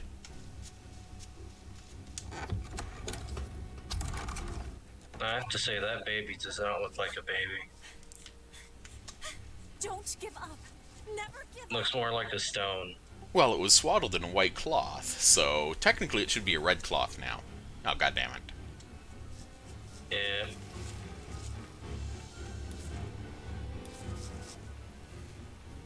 As a game to get into the Tales of series, would you recommend Tales of Berseria?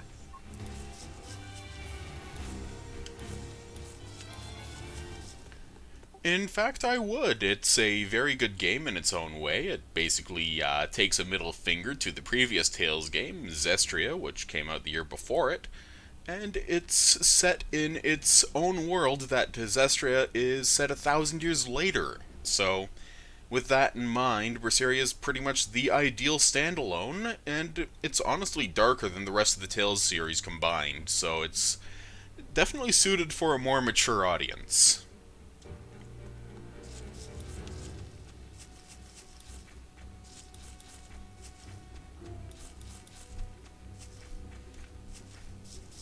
Oh, and hey, guess what? Shit's going down. Expect cutscenes and mayhem.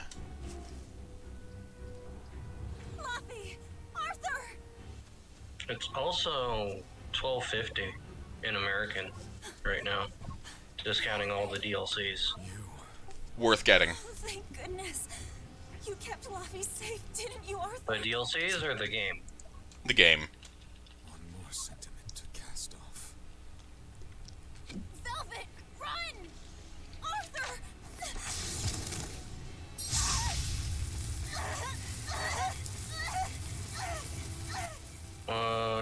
Also tales of... Once was the seal to the underworld broken, and tonight here shall be born the power to save the world. Tales of Vesperia, the definitive edition, is $20. Locus's life as a sacrifice. No, Tales of Zestria, the You one might with want to pay attention to the- this instead.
Let him go. This is an offering to the world. Why would you? Nothing can save him now. No! I see you will not change. Ever a slave to emotion.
A demon that feeds on demons.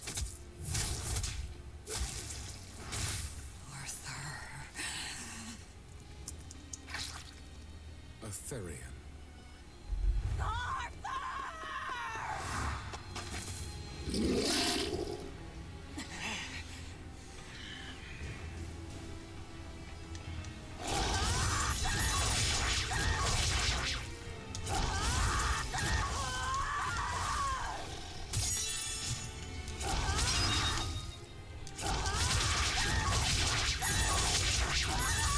Why did you kill him? His blood on your hands! Answer me! Answer me! Why? He was my brother!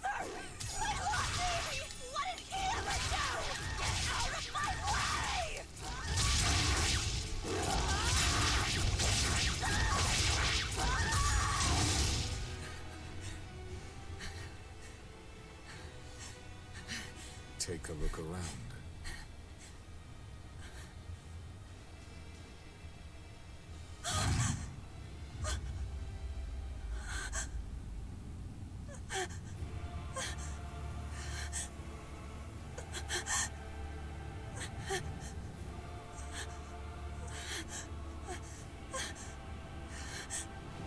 Demon blight has spread through the village.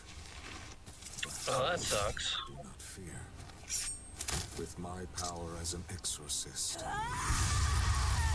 I, Artorius Colbrand, will end your pain.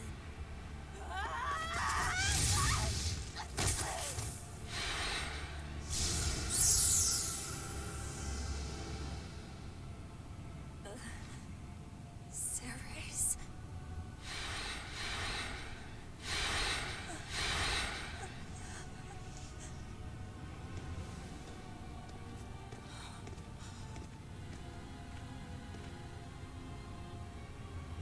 Why is it that birds fly? Behold my answer. Velvet. Arthur. I ask no forgiveness. The sin is mine to bear.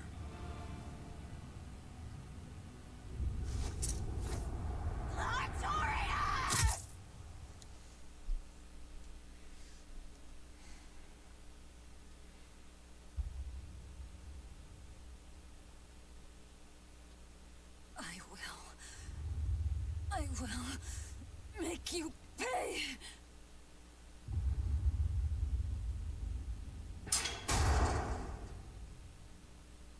Oh.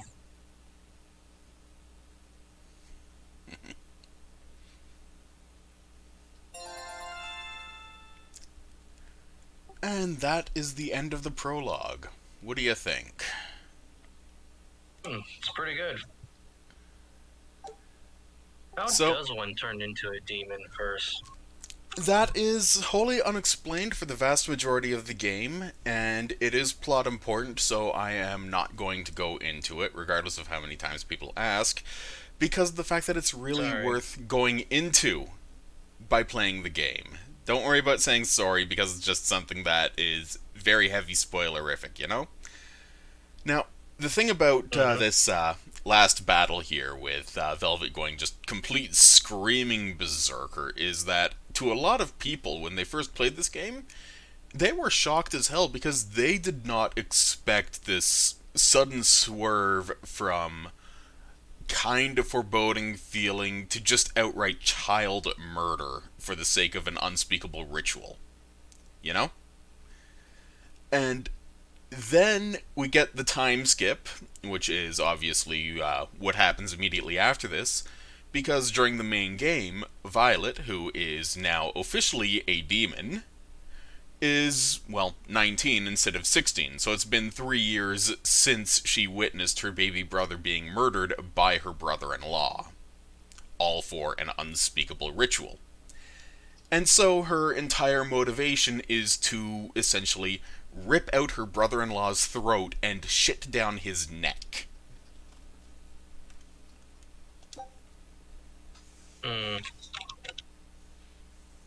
Did it actually have to be, her brother? That is also plot-related, but it could have been anyone, technically. It's just there's a reason why, and that reason gets deeper into the plot later into the game. This game is easily 110 to 120 hours if you decide to go methodically. No, I was wondering if the other villagers were precluded because of the demon blight. If that was a thing. And for 3 long years, I sat in that pit of darkness and fed.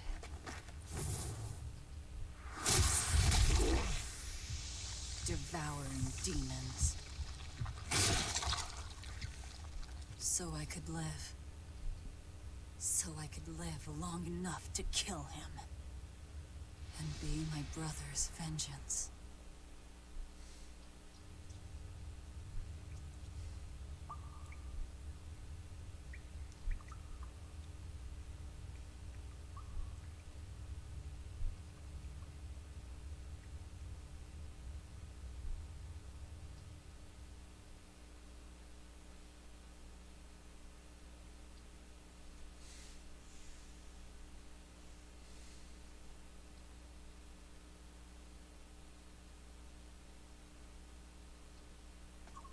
I forget what the type of prison this is, but it's, This is an oubliette. It's essentially a pit where the worst of the worst are dropped and forgotten. It's weird that they keep feeding her demons.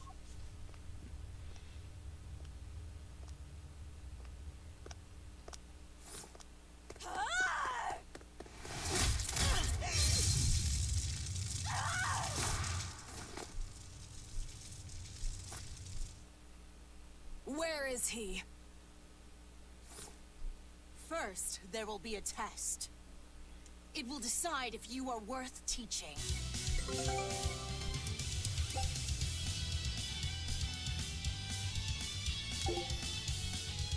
Burning Wing! Burning Wing! Burning Wing!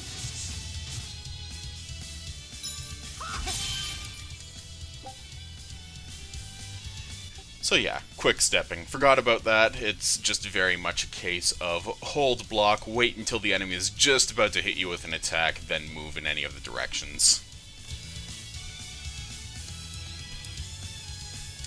Here I come!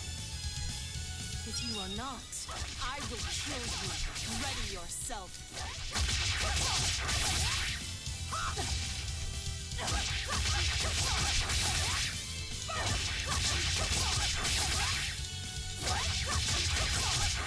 Here I go!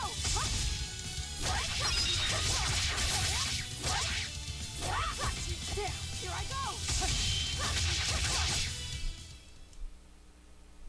Why are you holding back? Does Velvet have her boot knives?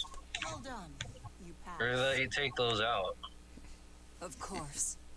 His Moloch would never be so weak as that. I am his Moloch no longer. First, let me tell you what has transpired these past 3 years. There are exorcists now throughout the land, challenging the reign of demons with the help of... Tell me. Tell me where Artorias is. You may find him in the capital city of Logris in Midgand.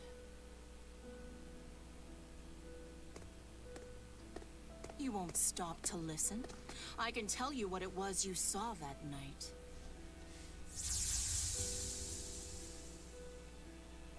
That night, the ritual he performed shifted the very course of the world. A host of Malachim descended, and with their strength, the emergent exorcists quelled the demon tide. Now, he serves as leader of the Exorcists' Abbey, an institution that enjoys the unconditional faith of the kingdom and public. A shield to guard the people, and a sword against demons. Artorias Colbrand, the world's savior. With power stolen by sacrificing Laphicet. Indeed. But his power is not yet absolute. The man can still be killed. Why are you doing this? Make a successful escape from this place, and I'll explain. Escape? So that's your game. Fine. I don't care what the world thinks of me. What matters is my vengeance against Artorias. That's all.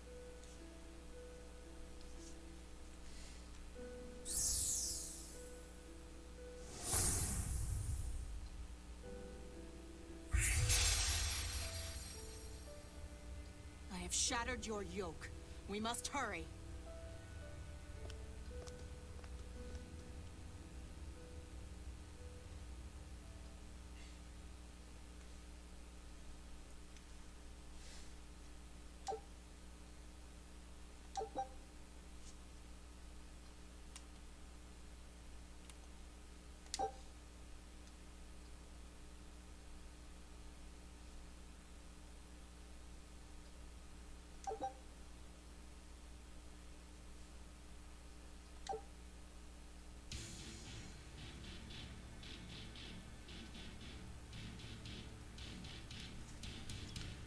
So, welcome to the island prison of Titania. The first thing we are going to do, in very short order, is find Violet some fresh clothing, because...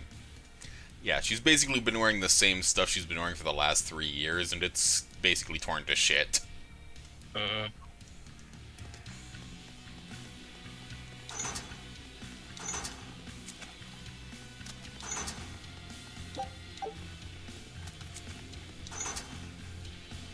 Poking around in the prison cells is wholly optional. There's usually a bit of collectible loot, but otherwise it's completely extraneous.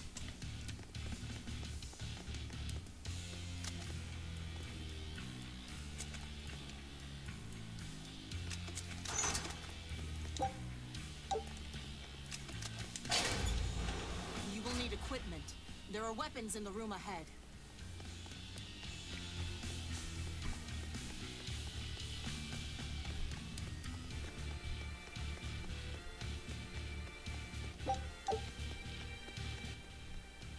Speaking of which, did our Velvet need to climb out using a ladder, or could she done that without? That seal that Ceres destroyed is what she called the Yoke. Is a heavy-duty magical shield designed to basically keep Velvet in the Oubliette. There was no way she could have escaped otherwise. The ladder is just convenience. So, even with the ladder down, she wouldn't have been able to get out without that shield being destroyed. Oh, no, I saw that part. It's just, I was wondering if she could have climbed out without the ladder. Oh yeah, she could have very easily climbed out with the ladder. The only thing that was stopping her was the, well, actual shield. I'm fairly certain she basically had most of her clothing burnt off by it, considering her, well, I'm assuming those are actual... I'm assuming those are actual injuries and bruises, and not just, dirt and soot, so... I wonder why they kept throwing her... Therion or demons? She is a Therion, and as a Therion, she is a demon that eats other demons to sustain her own life. So, why did they keep throwing demons down to her? Well, you gotta feed her something. No one raised the alarm. I can see that. Take what you need from here.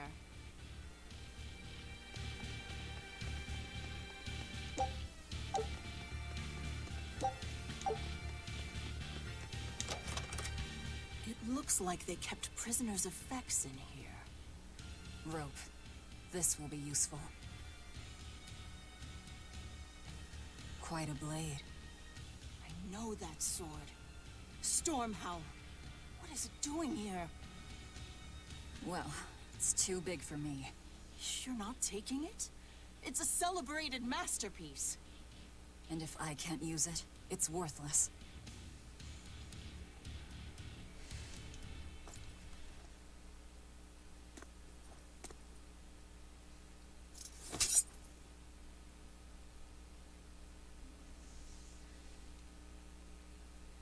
All right. Are you ready then? What's going on here?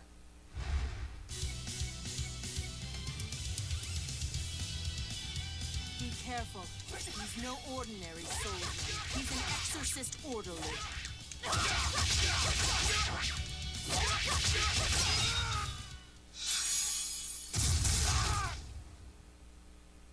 You didn't even flinch. I already told you. I am his Moloch no longer.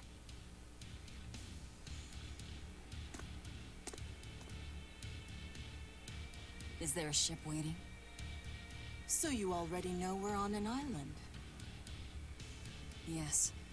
I've learned that this is a prison island for violent criminals, and that there are scores of demons locked away here. Demons say lots of things when they don't want you to eat them. The prison has docks at both the front and rear entrances.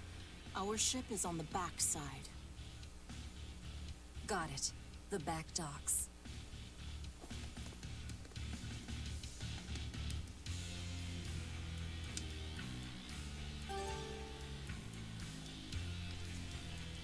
So that pretty much is Velvet's new outfit and official outfit for the rest of the game. It is, well, a torn to hell long coat, a torn to hell, I guess you could call it half of a shirt, and essentially what were formerly pants and are now, well, short shorts with tattered to shit tights. It's just very much a matter of she's only wearing it to barely cover the essentials, and if she could go naked, she probably would, because she does not give a flying fuck. Her anger is so much of a part of her now, and consuming her so completely, that when it comes down to it, her entire motivation is, can I use it? If no, leave it.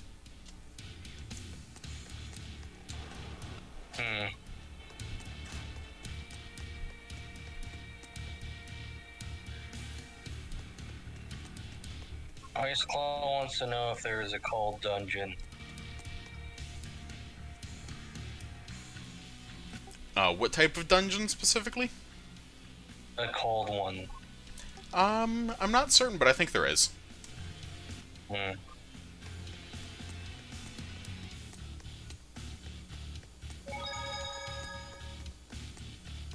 What is this thing? That's a special mass of mana. Think of them as the souls belonging to a family of Malachim. They appeared all over after the Advent 3 years ago. Another after effect of the Advent. If you collect enough of them, you might be able to solicit the cooperation of a Malak family. And I'm supposed to take your word for it? I'm not forcing you to do anything. Whether you collect them or not is up to you. I might as well pick them up. I'll use every tool at my disposal. Indeed. You'll have to if you want your revenge.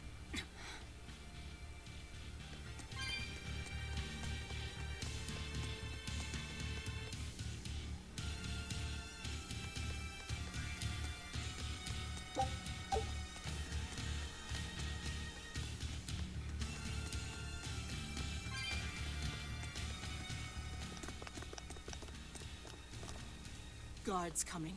2 of them. This way. Did you hear? The path around the island is off limits now. They say the ground's weak and could collapse. The path that goes under the watchtower? That's alright. Nobody uses it anyway. True, but it was a nice shortcut to the docks. A shortcut to the docks. Under the watchtower. A number of guards have gone missing.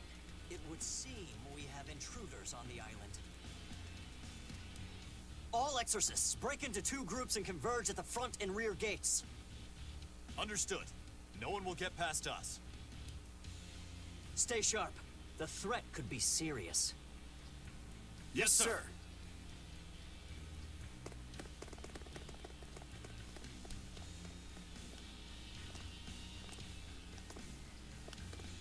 This isn't going I'm to back. be easy. Welcome back. Reinforcements Welcome to are prison. Okay. Where are the cells? What's up, They DC? should be on this floor. Okay. You plan on involving the other prisoners? Alright, it's kind of quiet I'll use with any tool I the... have at my disposal. Because I have to mute the stream in order to hear anything. Yeah, that's- Otherwise I'll get stereo. Well, welcome back, B-Man. We are about to cause a prison break and riot in order to escape from prison that we've been stuck in for 3 years, being used to eat demons. Yeah, I saw that part.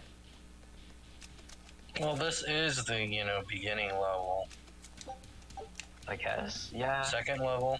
It's the not prologue. It is It's the past Chapter prologue. 1, essentially. Who in the blazes are you?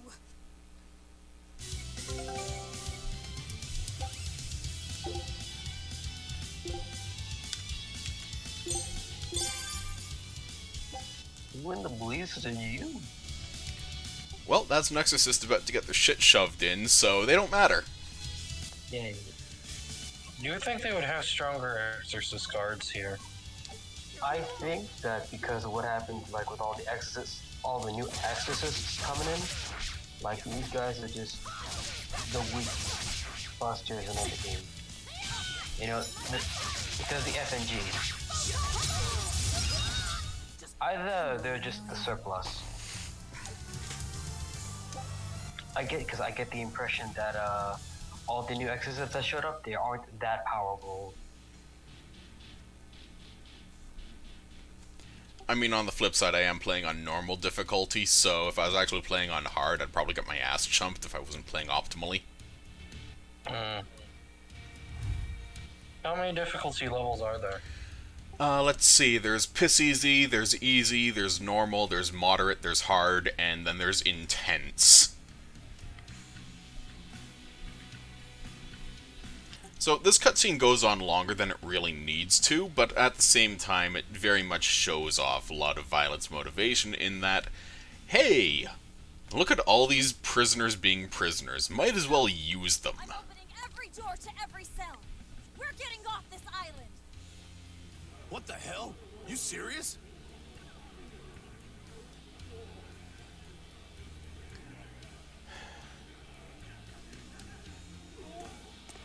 Split into 2 groups and rush the front and rear gates. Break through the gates and you'll have a ship. But aren't they guarded by exorcists? I mean, that pirate Von Eyfried's the only one who's ever broken out of here. And he didn't pull it off just by himself. He was hauled out by some old exorcist named Melchior or something. Von Eyfried? And Melchior. I won't force you! You want to rot in here? Then rot! I'm with you. Anything's better than another day in this rat Let's hole. do it. I'm going home to my family. Me too! Yeah! Let me out, Rogues girl! like us are always up I'm for a sick of gamble. the slop they feed us. Ceres.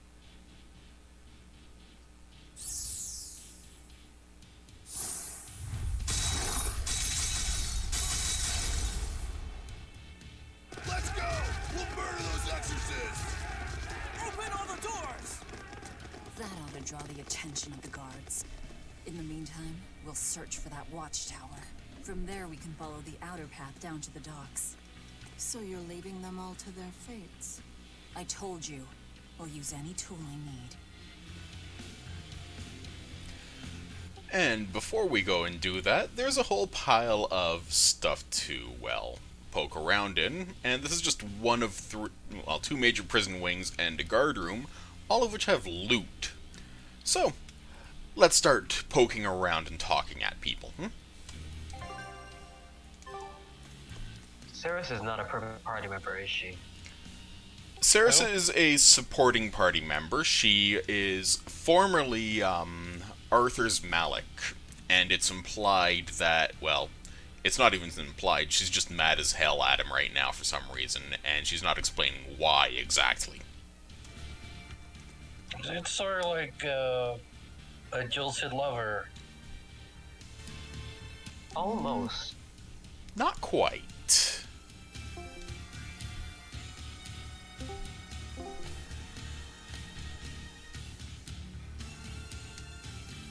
So did we talk about what Maliks are? Not yet, because that's a plot point. They are basically just, for lack of a better term, they were invisible friends to a bunch of people, and now they're visible.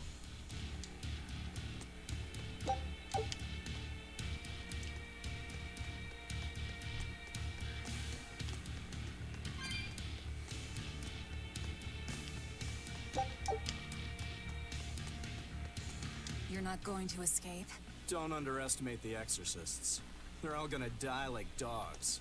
Or goblins. This Abbey that's in charge of this place. They're that amazing? Amazing doesn't even begin to cover it. The exorcists of the Abbey joined forces with the Kingdom of Midgand.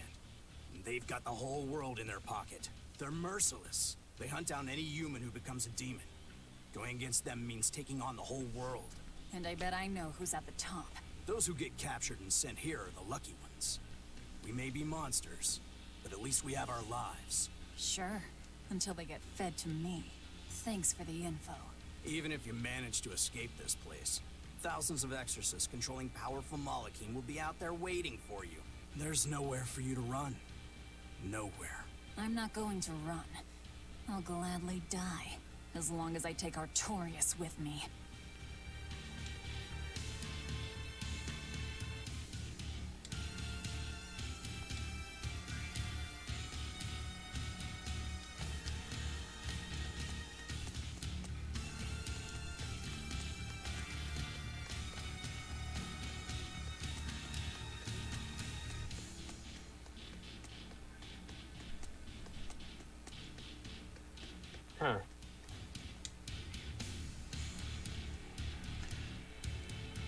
Yeah, so as as she said in the currently her cutscene, she's not going to force anyone to go and riot if they don't want to. So it's very much a matter of there's holdouts and stragglers, and that's okay.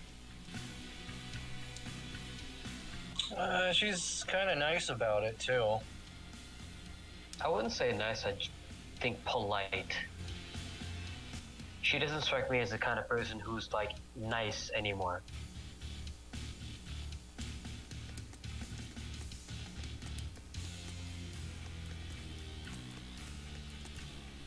And this is one of the rewards for taking the time to go and explore. Look at that treasure chest in a prison cell. It's a silver chest.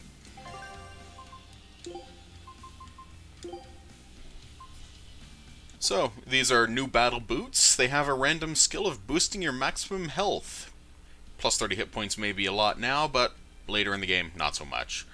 The one thing you'll see is that I have 17 out of 35 on the master skill there. The mastery obviously is kind of important for things like, well, getting a permanent buff. In this case, gives you a permanent +5 bonus to Velvet's focus, which is how fast her SP regenerates in between combo attacks and how quickly and how easily she inflicts statuses like stunning an enemy.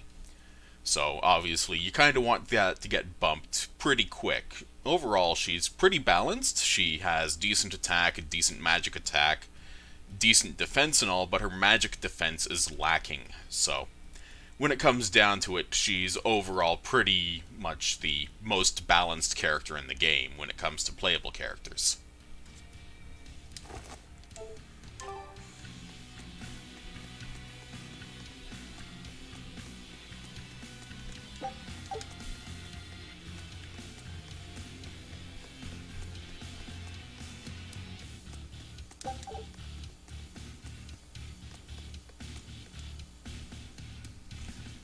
You know, I gotta respect this prisoner. He hasn't even rolled out of bed.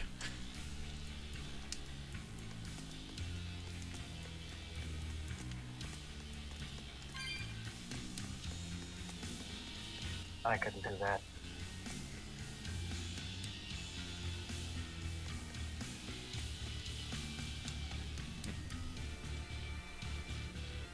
So yeah, zombies, despite being technically undead, are considered demons, and if they retain their human faculties, which most do, well, they can communicate.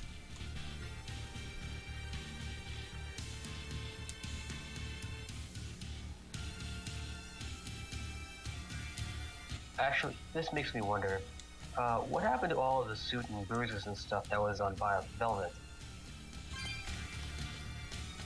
Well, again, she is a demon that consumes other demons for, well, sustenance. This is also a major effect in that it gives her a healing factor.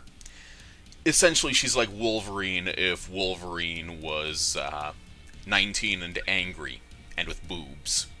And hot. So, X-23? Except with less prostitution and psychopathy. Yeah. Dear me, not a word of apology? Oh, it's the walking shitpost. It's you, B-Man! Yeah, I'm in this game. What is wrong with you people? There I was, sleeping like a sweet babe, when suddenly... From paradise down to hell! No worse, a grind. I'm in this game. You see why I'm not feeling well. And you are? Hooray! You asked! I'm thrilled to introduce to you the wise sorceress who travels the 11 seas, who scoffs at the might of dragons! None other than the acclaimed, the illustrious Magikikikambilu Dindo Dindo Larundu! Magilu for short. Magilu? No, Ma! Like soggy shoe or doggy do, or call me any of those things and I'll turn you into a froggy stew!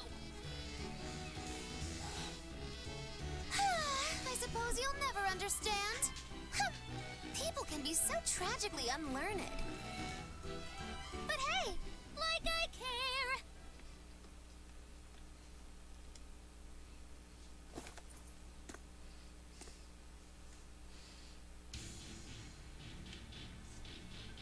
I like her. I can't believe she snuck up. Lots of people do, actually. This is no ordinary prison. We must be cautious. Trust no one. She said she's a powerful witch. Did she have a Moloch tethered?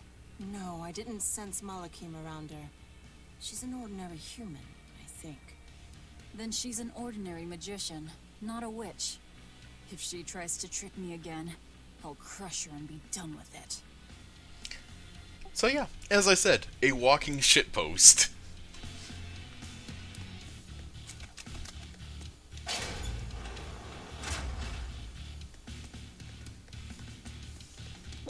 I can't believe they added me to this game.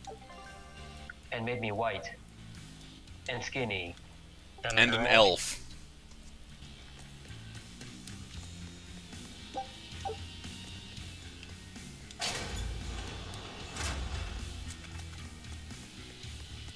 Wait, did they make me an elf?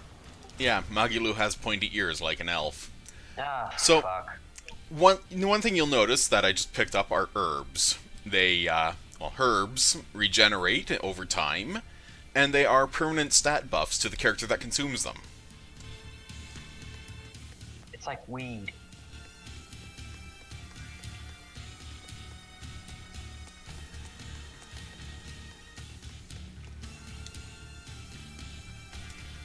Well, that one's reasonably smart. No one waiting for me on the outside. May as well stay put. How many people are actually writing so far? Pretty much half the prison.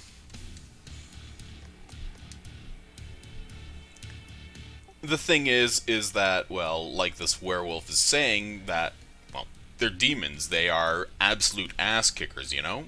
And, of course, in this werewolf's case, well, my friend got dragged below and never came back. I'm gonna go look for him. When we all know exactly what was down in the oubliette. Is it oubliette or oubliette? It's a French pronunciation, so it's oubliette. It's just spelled O-U-B-L-I-E-T-T-E. Yeah, he tasted delicious.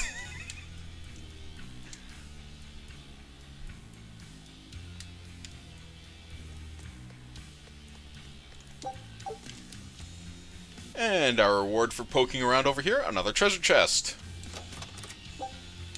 Is the treasure friendship? It's a life bottle, which is basically a free resin a can. Friendship?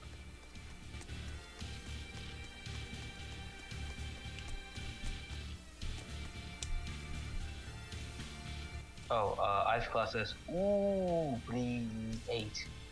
Pretty much. It's French.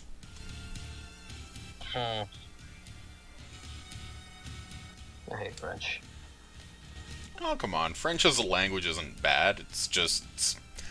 the city of Paris makes French look bad. Does it? You know, Paris. You know the stereotype of the snooty Frenchman? It's all Paris. Baguette. What about Quebec? Quebec has its own can of worms.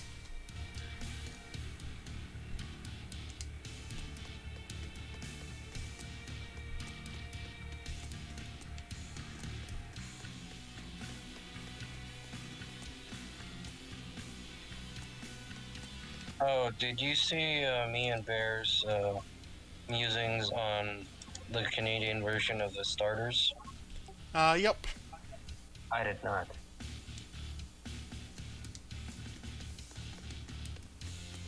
Where is it? I would assume it's in the Time Warriors Gallery channel. Okay.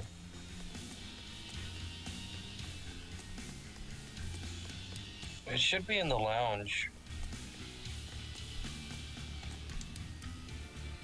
Just search for Pokemon, you should find it. Search for Honk. H-O-N-Q-U-E. Yeah, that's the water starter. Skinwalker Ghost Pokemon. Canada is a Pokemon region. Oh god.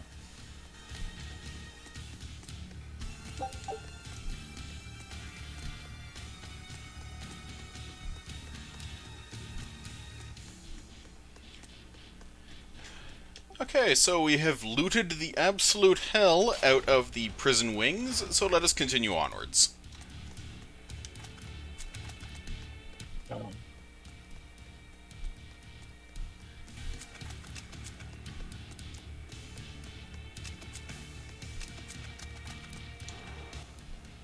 Does this game have a 100% completion thing? Like an encyclopedia for that? 95% completion for achievements, but otherwise, yeah, there is an achievement that requires 100%, and that involves you seeing every art in the game used by basically everything in the game.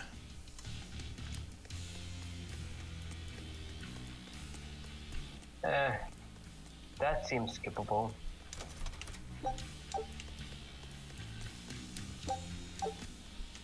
I think it carries on, so it has a version of New Game Plus and stuff. Yes, New Game Plus is generally the best option for if you want to be a completionist in this game. Are we playing on New Game Plus on this one? No, Nope, this is a raw start, so no New Game Plus, otherwise I'd be somewhere closer to level 110 instead of level 5. Are you trying to get pregnant? Because this game save is fucking raw.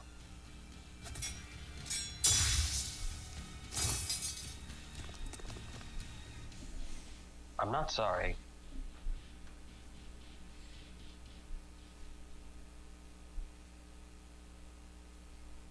Oh look, it's a dweeb. This one. He's a demon. Get ready.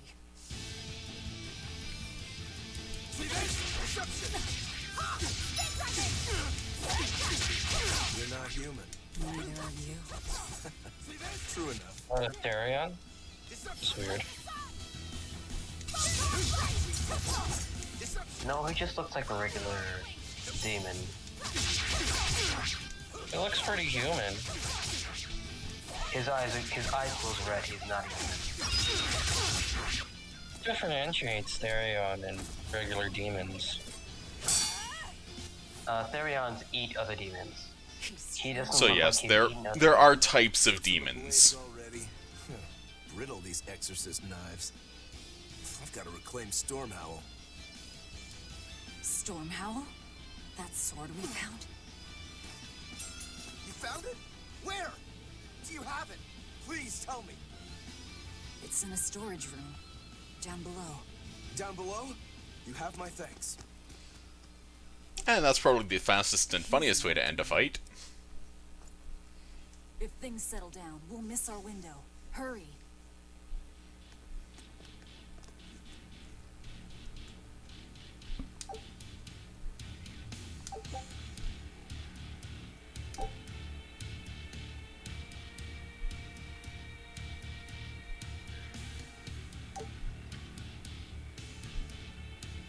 Stormhowl. Could that demon be? How hard is it to get the one that requires you to see everyone's art? Just strange. He was so full of fury, but when you started talking about that sword, his manner changed completely.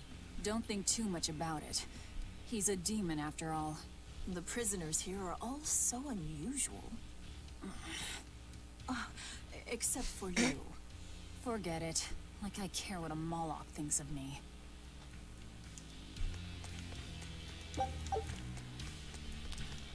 So again, going off the beaten path to just poke around and be a little shitter. Ice Claw says, listen, Grump, a good sword is hard to come by.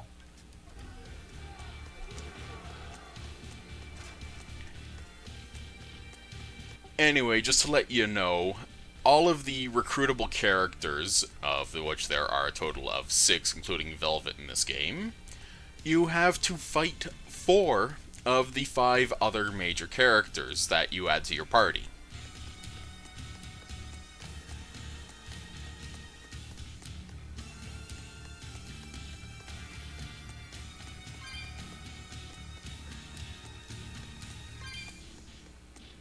Let us begin!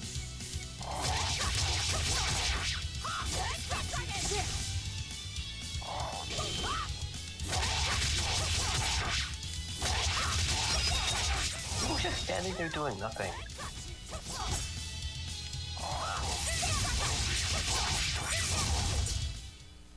We're finished here. Let's hurry on. Yeah, but the level up is nice. Comes first.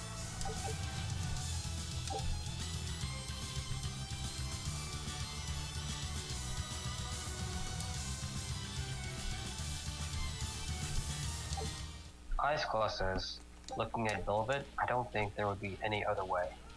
I don't know what he's referring to. I think he might be talking about the fighting, all the party members you get, most of them. I think she's trying to ascertain their effectiveness as party members. Ah, okay.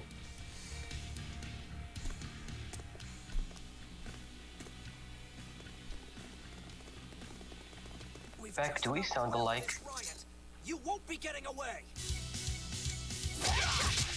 Maybe? I don't know. Grump, this is your fault.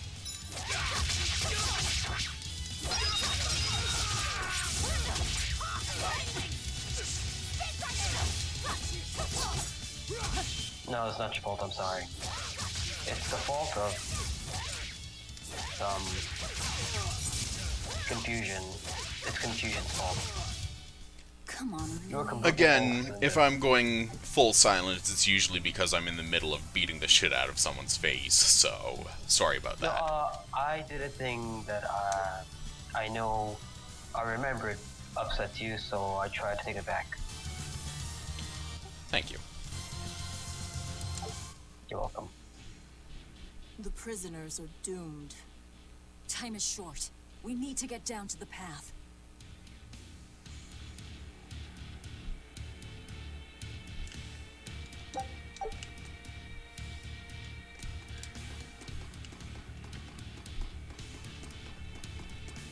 Unlike Dark Souls or Demon Souls, there's no fast way up a ladder in this game. There's a fast way down, though. She just jumps. What a thrill. I'm searching a melody into you.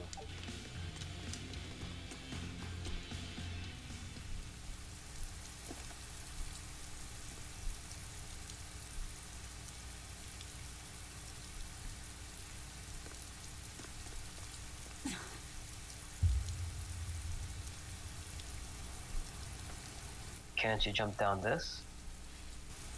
You'll see. The path has collapsed. That rope won't do any good here.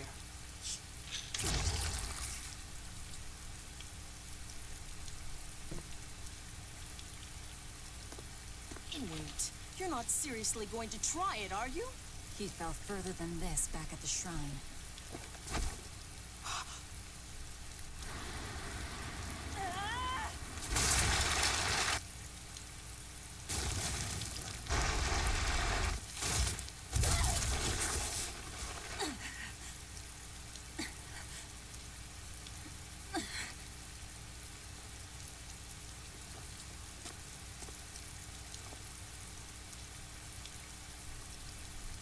I see you are truly committed to this.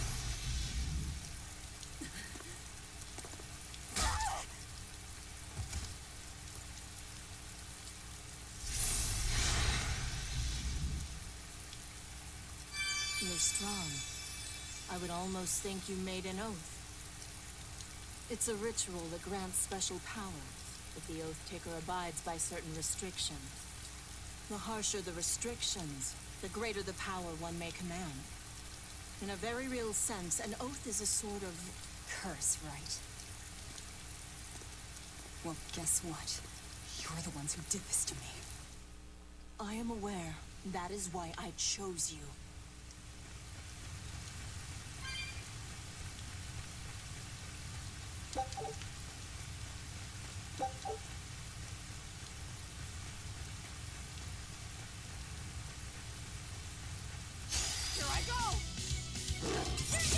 I don't think we've gotten any closer to figuring out what Sirius wants.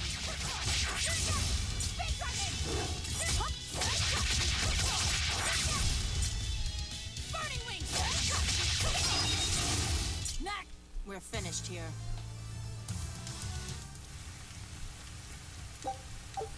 Why is that one fire, werewolf, like, you know, glowing? Because he got lit on fire. Okay.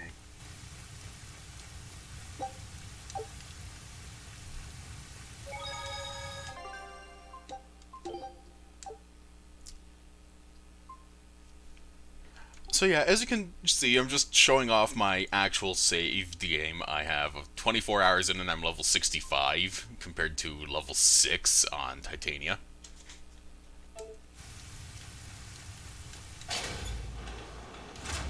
Are you sure? This way leads to the main entrance. If they know you're here, they'll have found your ship by now. The guards expect us at the rear, not the front.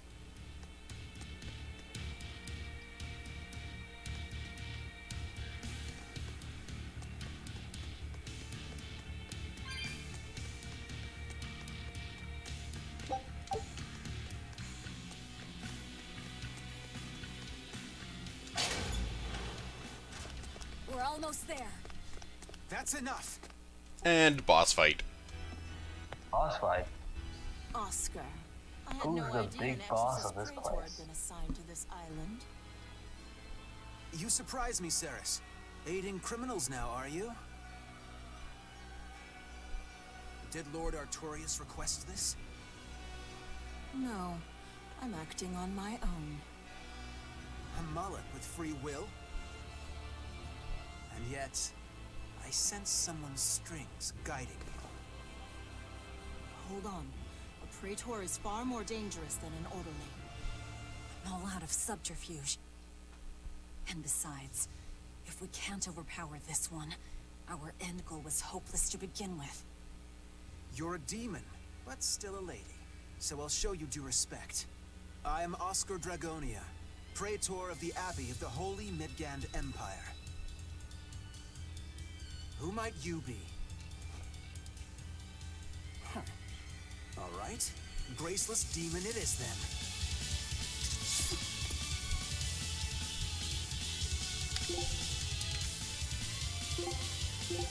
Lord Artorius himself taught me the ways of purification. How will you fare against them?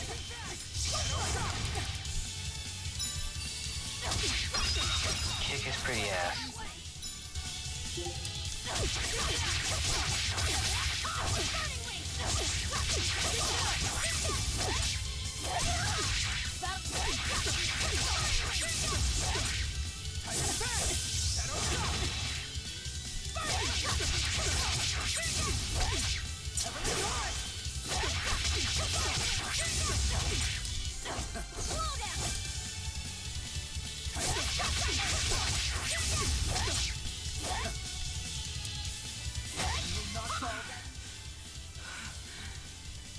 You're skilled. I will have to expend a mullock or two for this.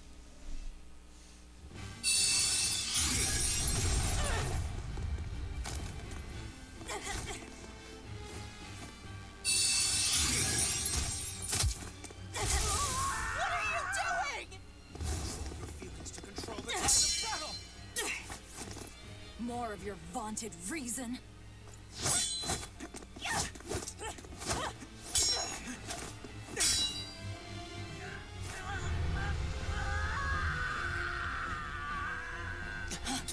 So this is what happens to a Malik when they're infected with demon blight. A Moloch with demon blight?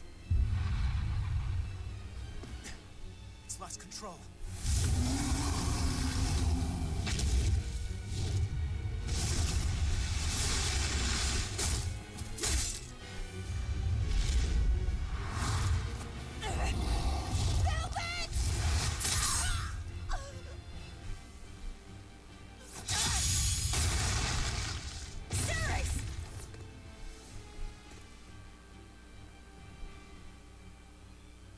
My wounds are fatal.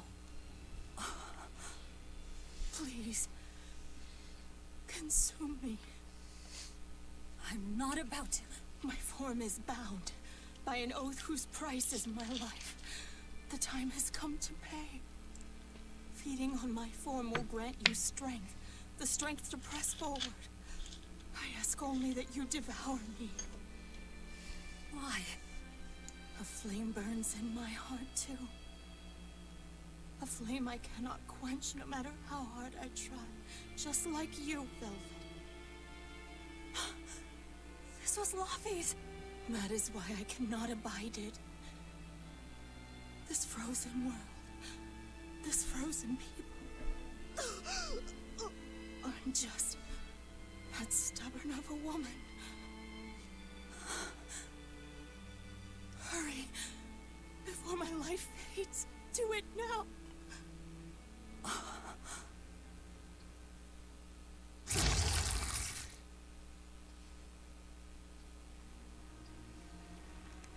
I offer no apology or thanks. I need neither. Our wishes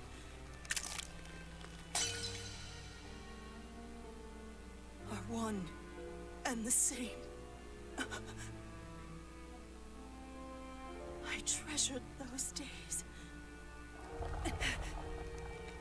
when you and I and Arthur were together.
What is happening?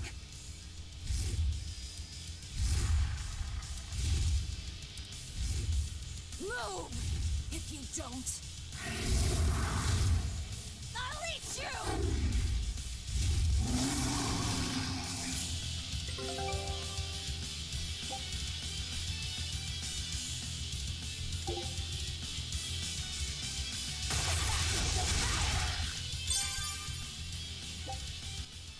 Who the fuck is Ceres? I mean, who's There's she really? there's a lot of strong implications, but the long and short of it is that it is very plot relevant and is not revealed until later in the game. Okay. Here I come! She absorbed that Malak's power to wield as her own? I've never seen such a demon. I can hear fireworks.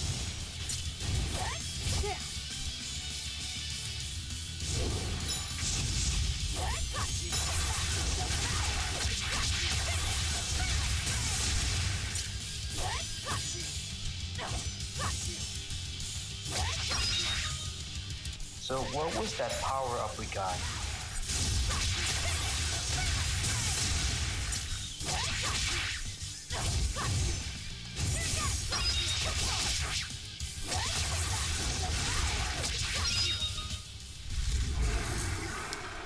The Consuming Claw is a break art. It's basically Velvet going full demon and absolutely ruining faces. Apologies. So it's a super form? Let a nasty demon like you Pretty much. now, can I? Okay. Velvet! That's my name. You can give Artorias my regards.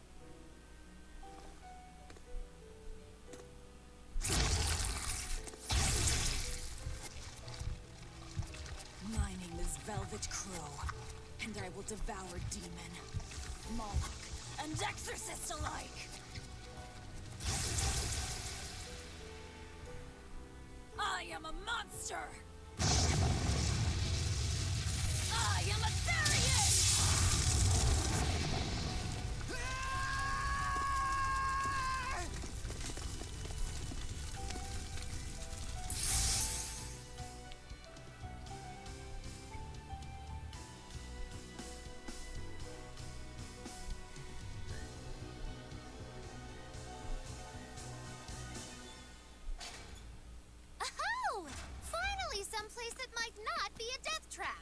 When we tumbled from the tower, I thought, this is it, Magilu. This is the end!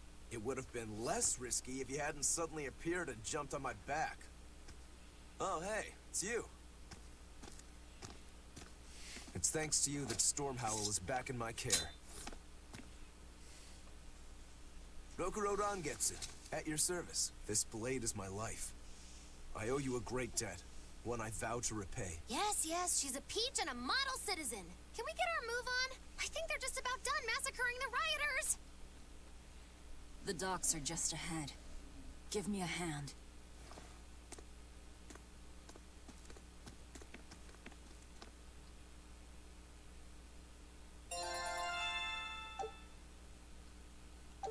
I just realized, does Magilu have, like, pants?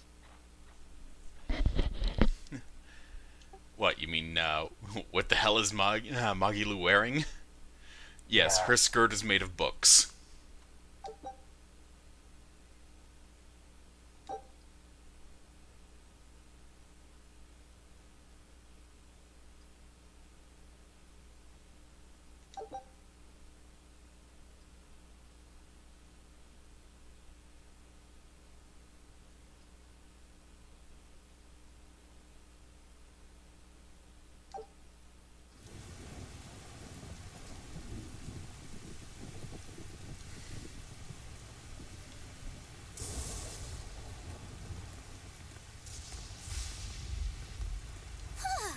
Guess the weather's feeling as crummy as I am. Careful, sea's looking mighty choppy. Are you a sailor? No, but I do know the difference between a sail and a rudder. I'll take what I can get. Do what you can. You're leaving without a proper crew? Very well then. I certainly owe you this much at least. Brave words. But 10 minutes in this storm and you'll lose all sense of direction. No, we won't. Ships have compasses for a reason. So it's rot in a jail cell or rot in a fish tummy. Well, guess it's your lucky day, fishies!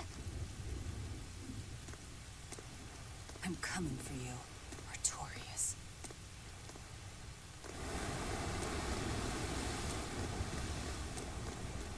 Magilu understands.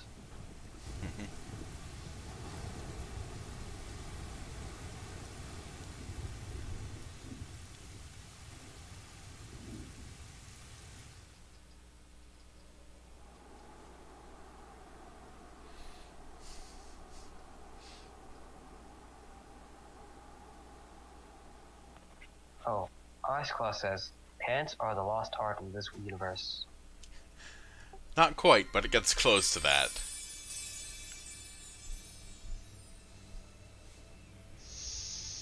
Laffy said... A Moloch? Ah! Stay back!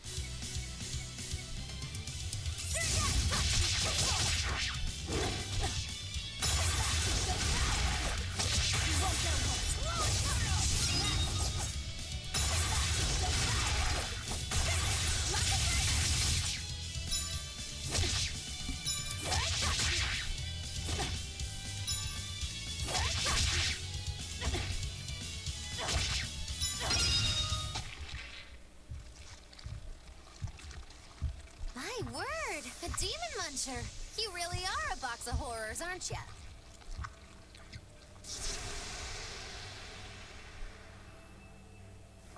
Sorry. If I had a weapon, I would have helped. I promise. You're wearing one. Oh, nah, I can't use this. Sorry, long story. And the child? The little brat? Scampered off somewhere. You ought to be scampering off yourselves. My debt is not yet repaid. Until it is, I will not leave your side. I can hardly scamper off without knowing from whence I'm scampering. We're lost, stranded shipwreck survivors, no? Well, then I expect this might come in handy. A map? Was that left by the child? Looks to me like we're in Northgand. Northgand? then if we're to reach the capital in Midgand, we've no choice but to patch up our ship. What are your plans once you reach Logris? Something worth breaking out of prison for. Oh, can't we stand around and chat somewhere nicer? Somewhere with soup to warm the body, tales to warm the heart? There's a city called Helavis nearby. I can't promise they're much for conversation, but we'll find food and a ship right there.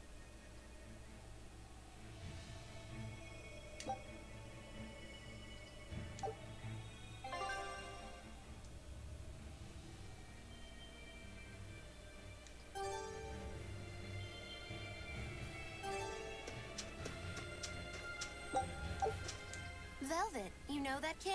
I thought I heard you call him by name.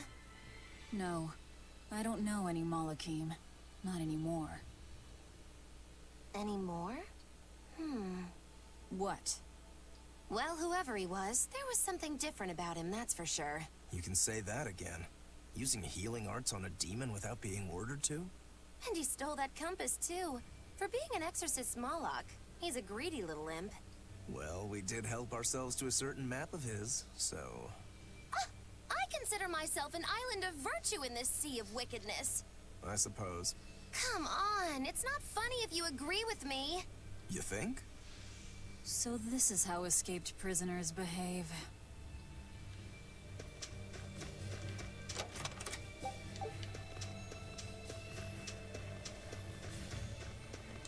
Magilu, your way of speaking is as strange as your appearance.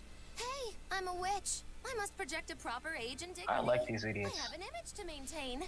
Self-improvement in all things, I suppose. So what's the difference between a spellcaster and a witch? There are many, but mainly it's a matter of nuance. It's like the difference between being frugal and being miserly. Ah, so a spellcaster is useful and a witch isn't, is that it? So I guess that makes you a witch right now. You wound me. You're one to talk, Mr. Self-Improvement.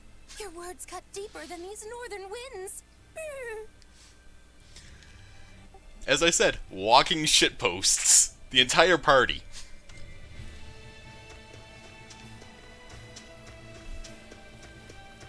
It doesn't help that you're not wearing much.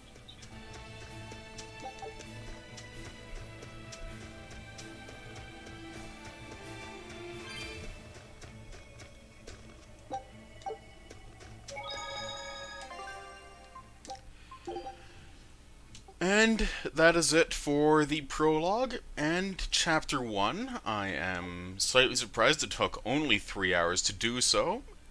So I am going to call it for the time being. I have things to do, like make myself supper, have myself something to eat, utilize the facilities, you know, the natural biological factors of being human and all.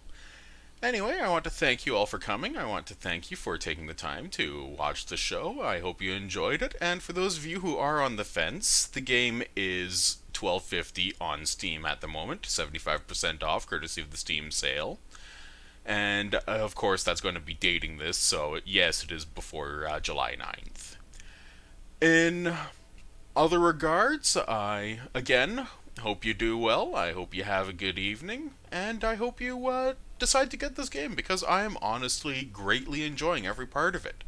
It is probably the second or third best RPG of the last 5 years, because, well, Nier Automata came out a year after it, and it has probably the best story bar none, in my opinion, because, well, it's Nier Automata, and it's made by Yoko Taro, who knows how to really tug on those heartstrings good. So, yeah, thank you very much. Bye. Ta-ta.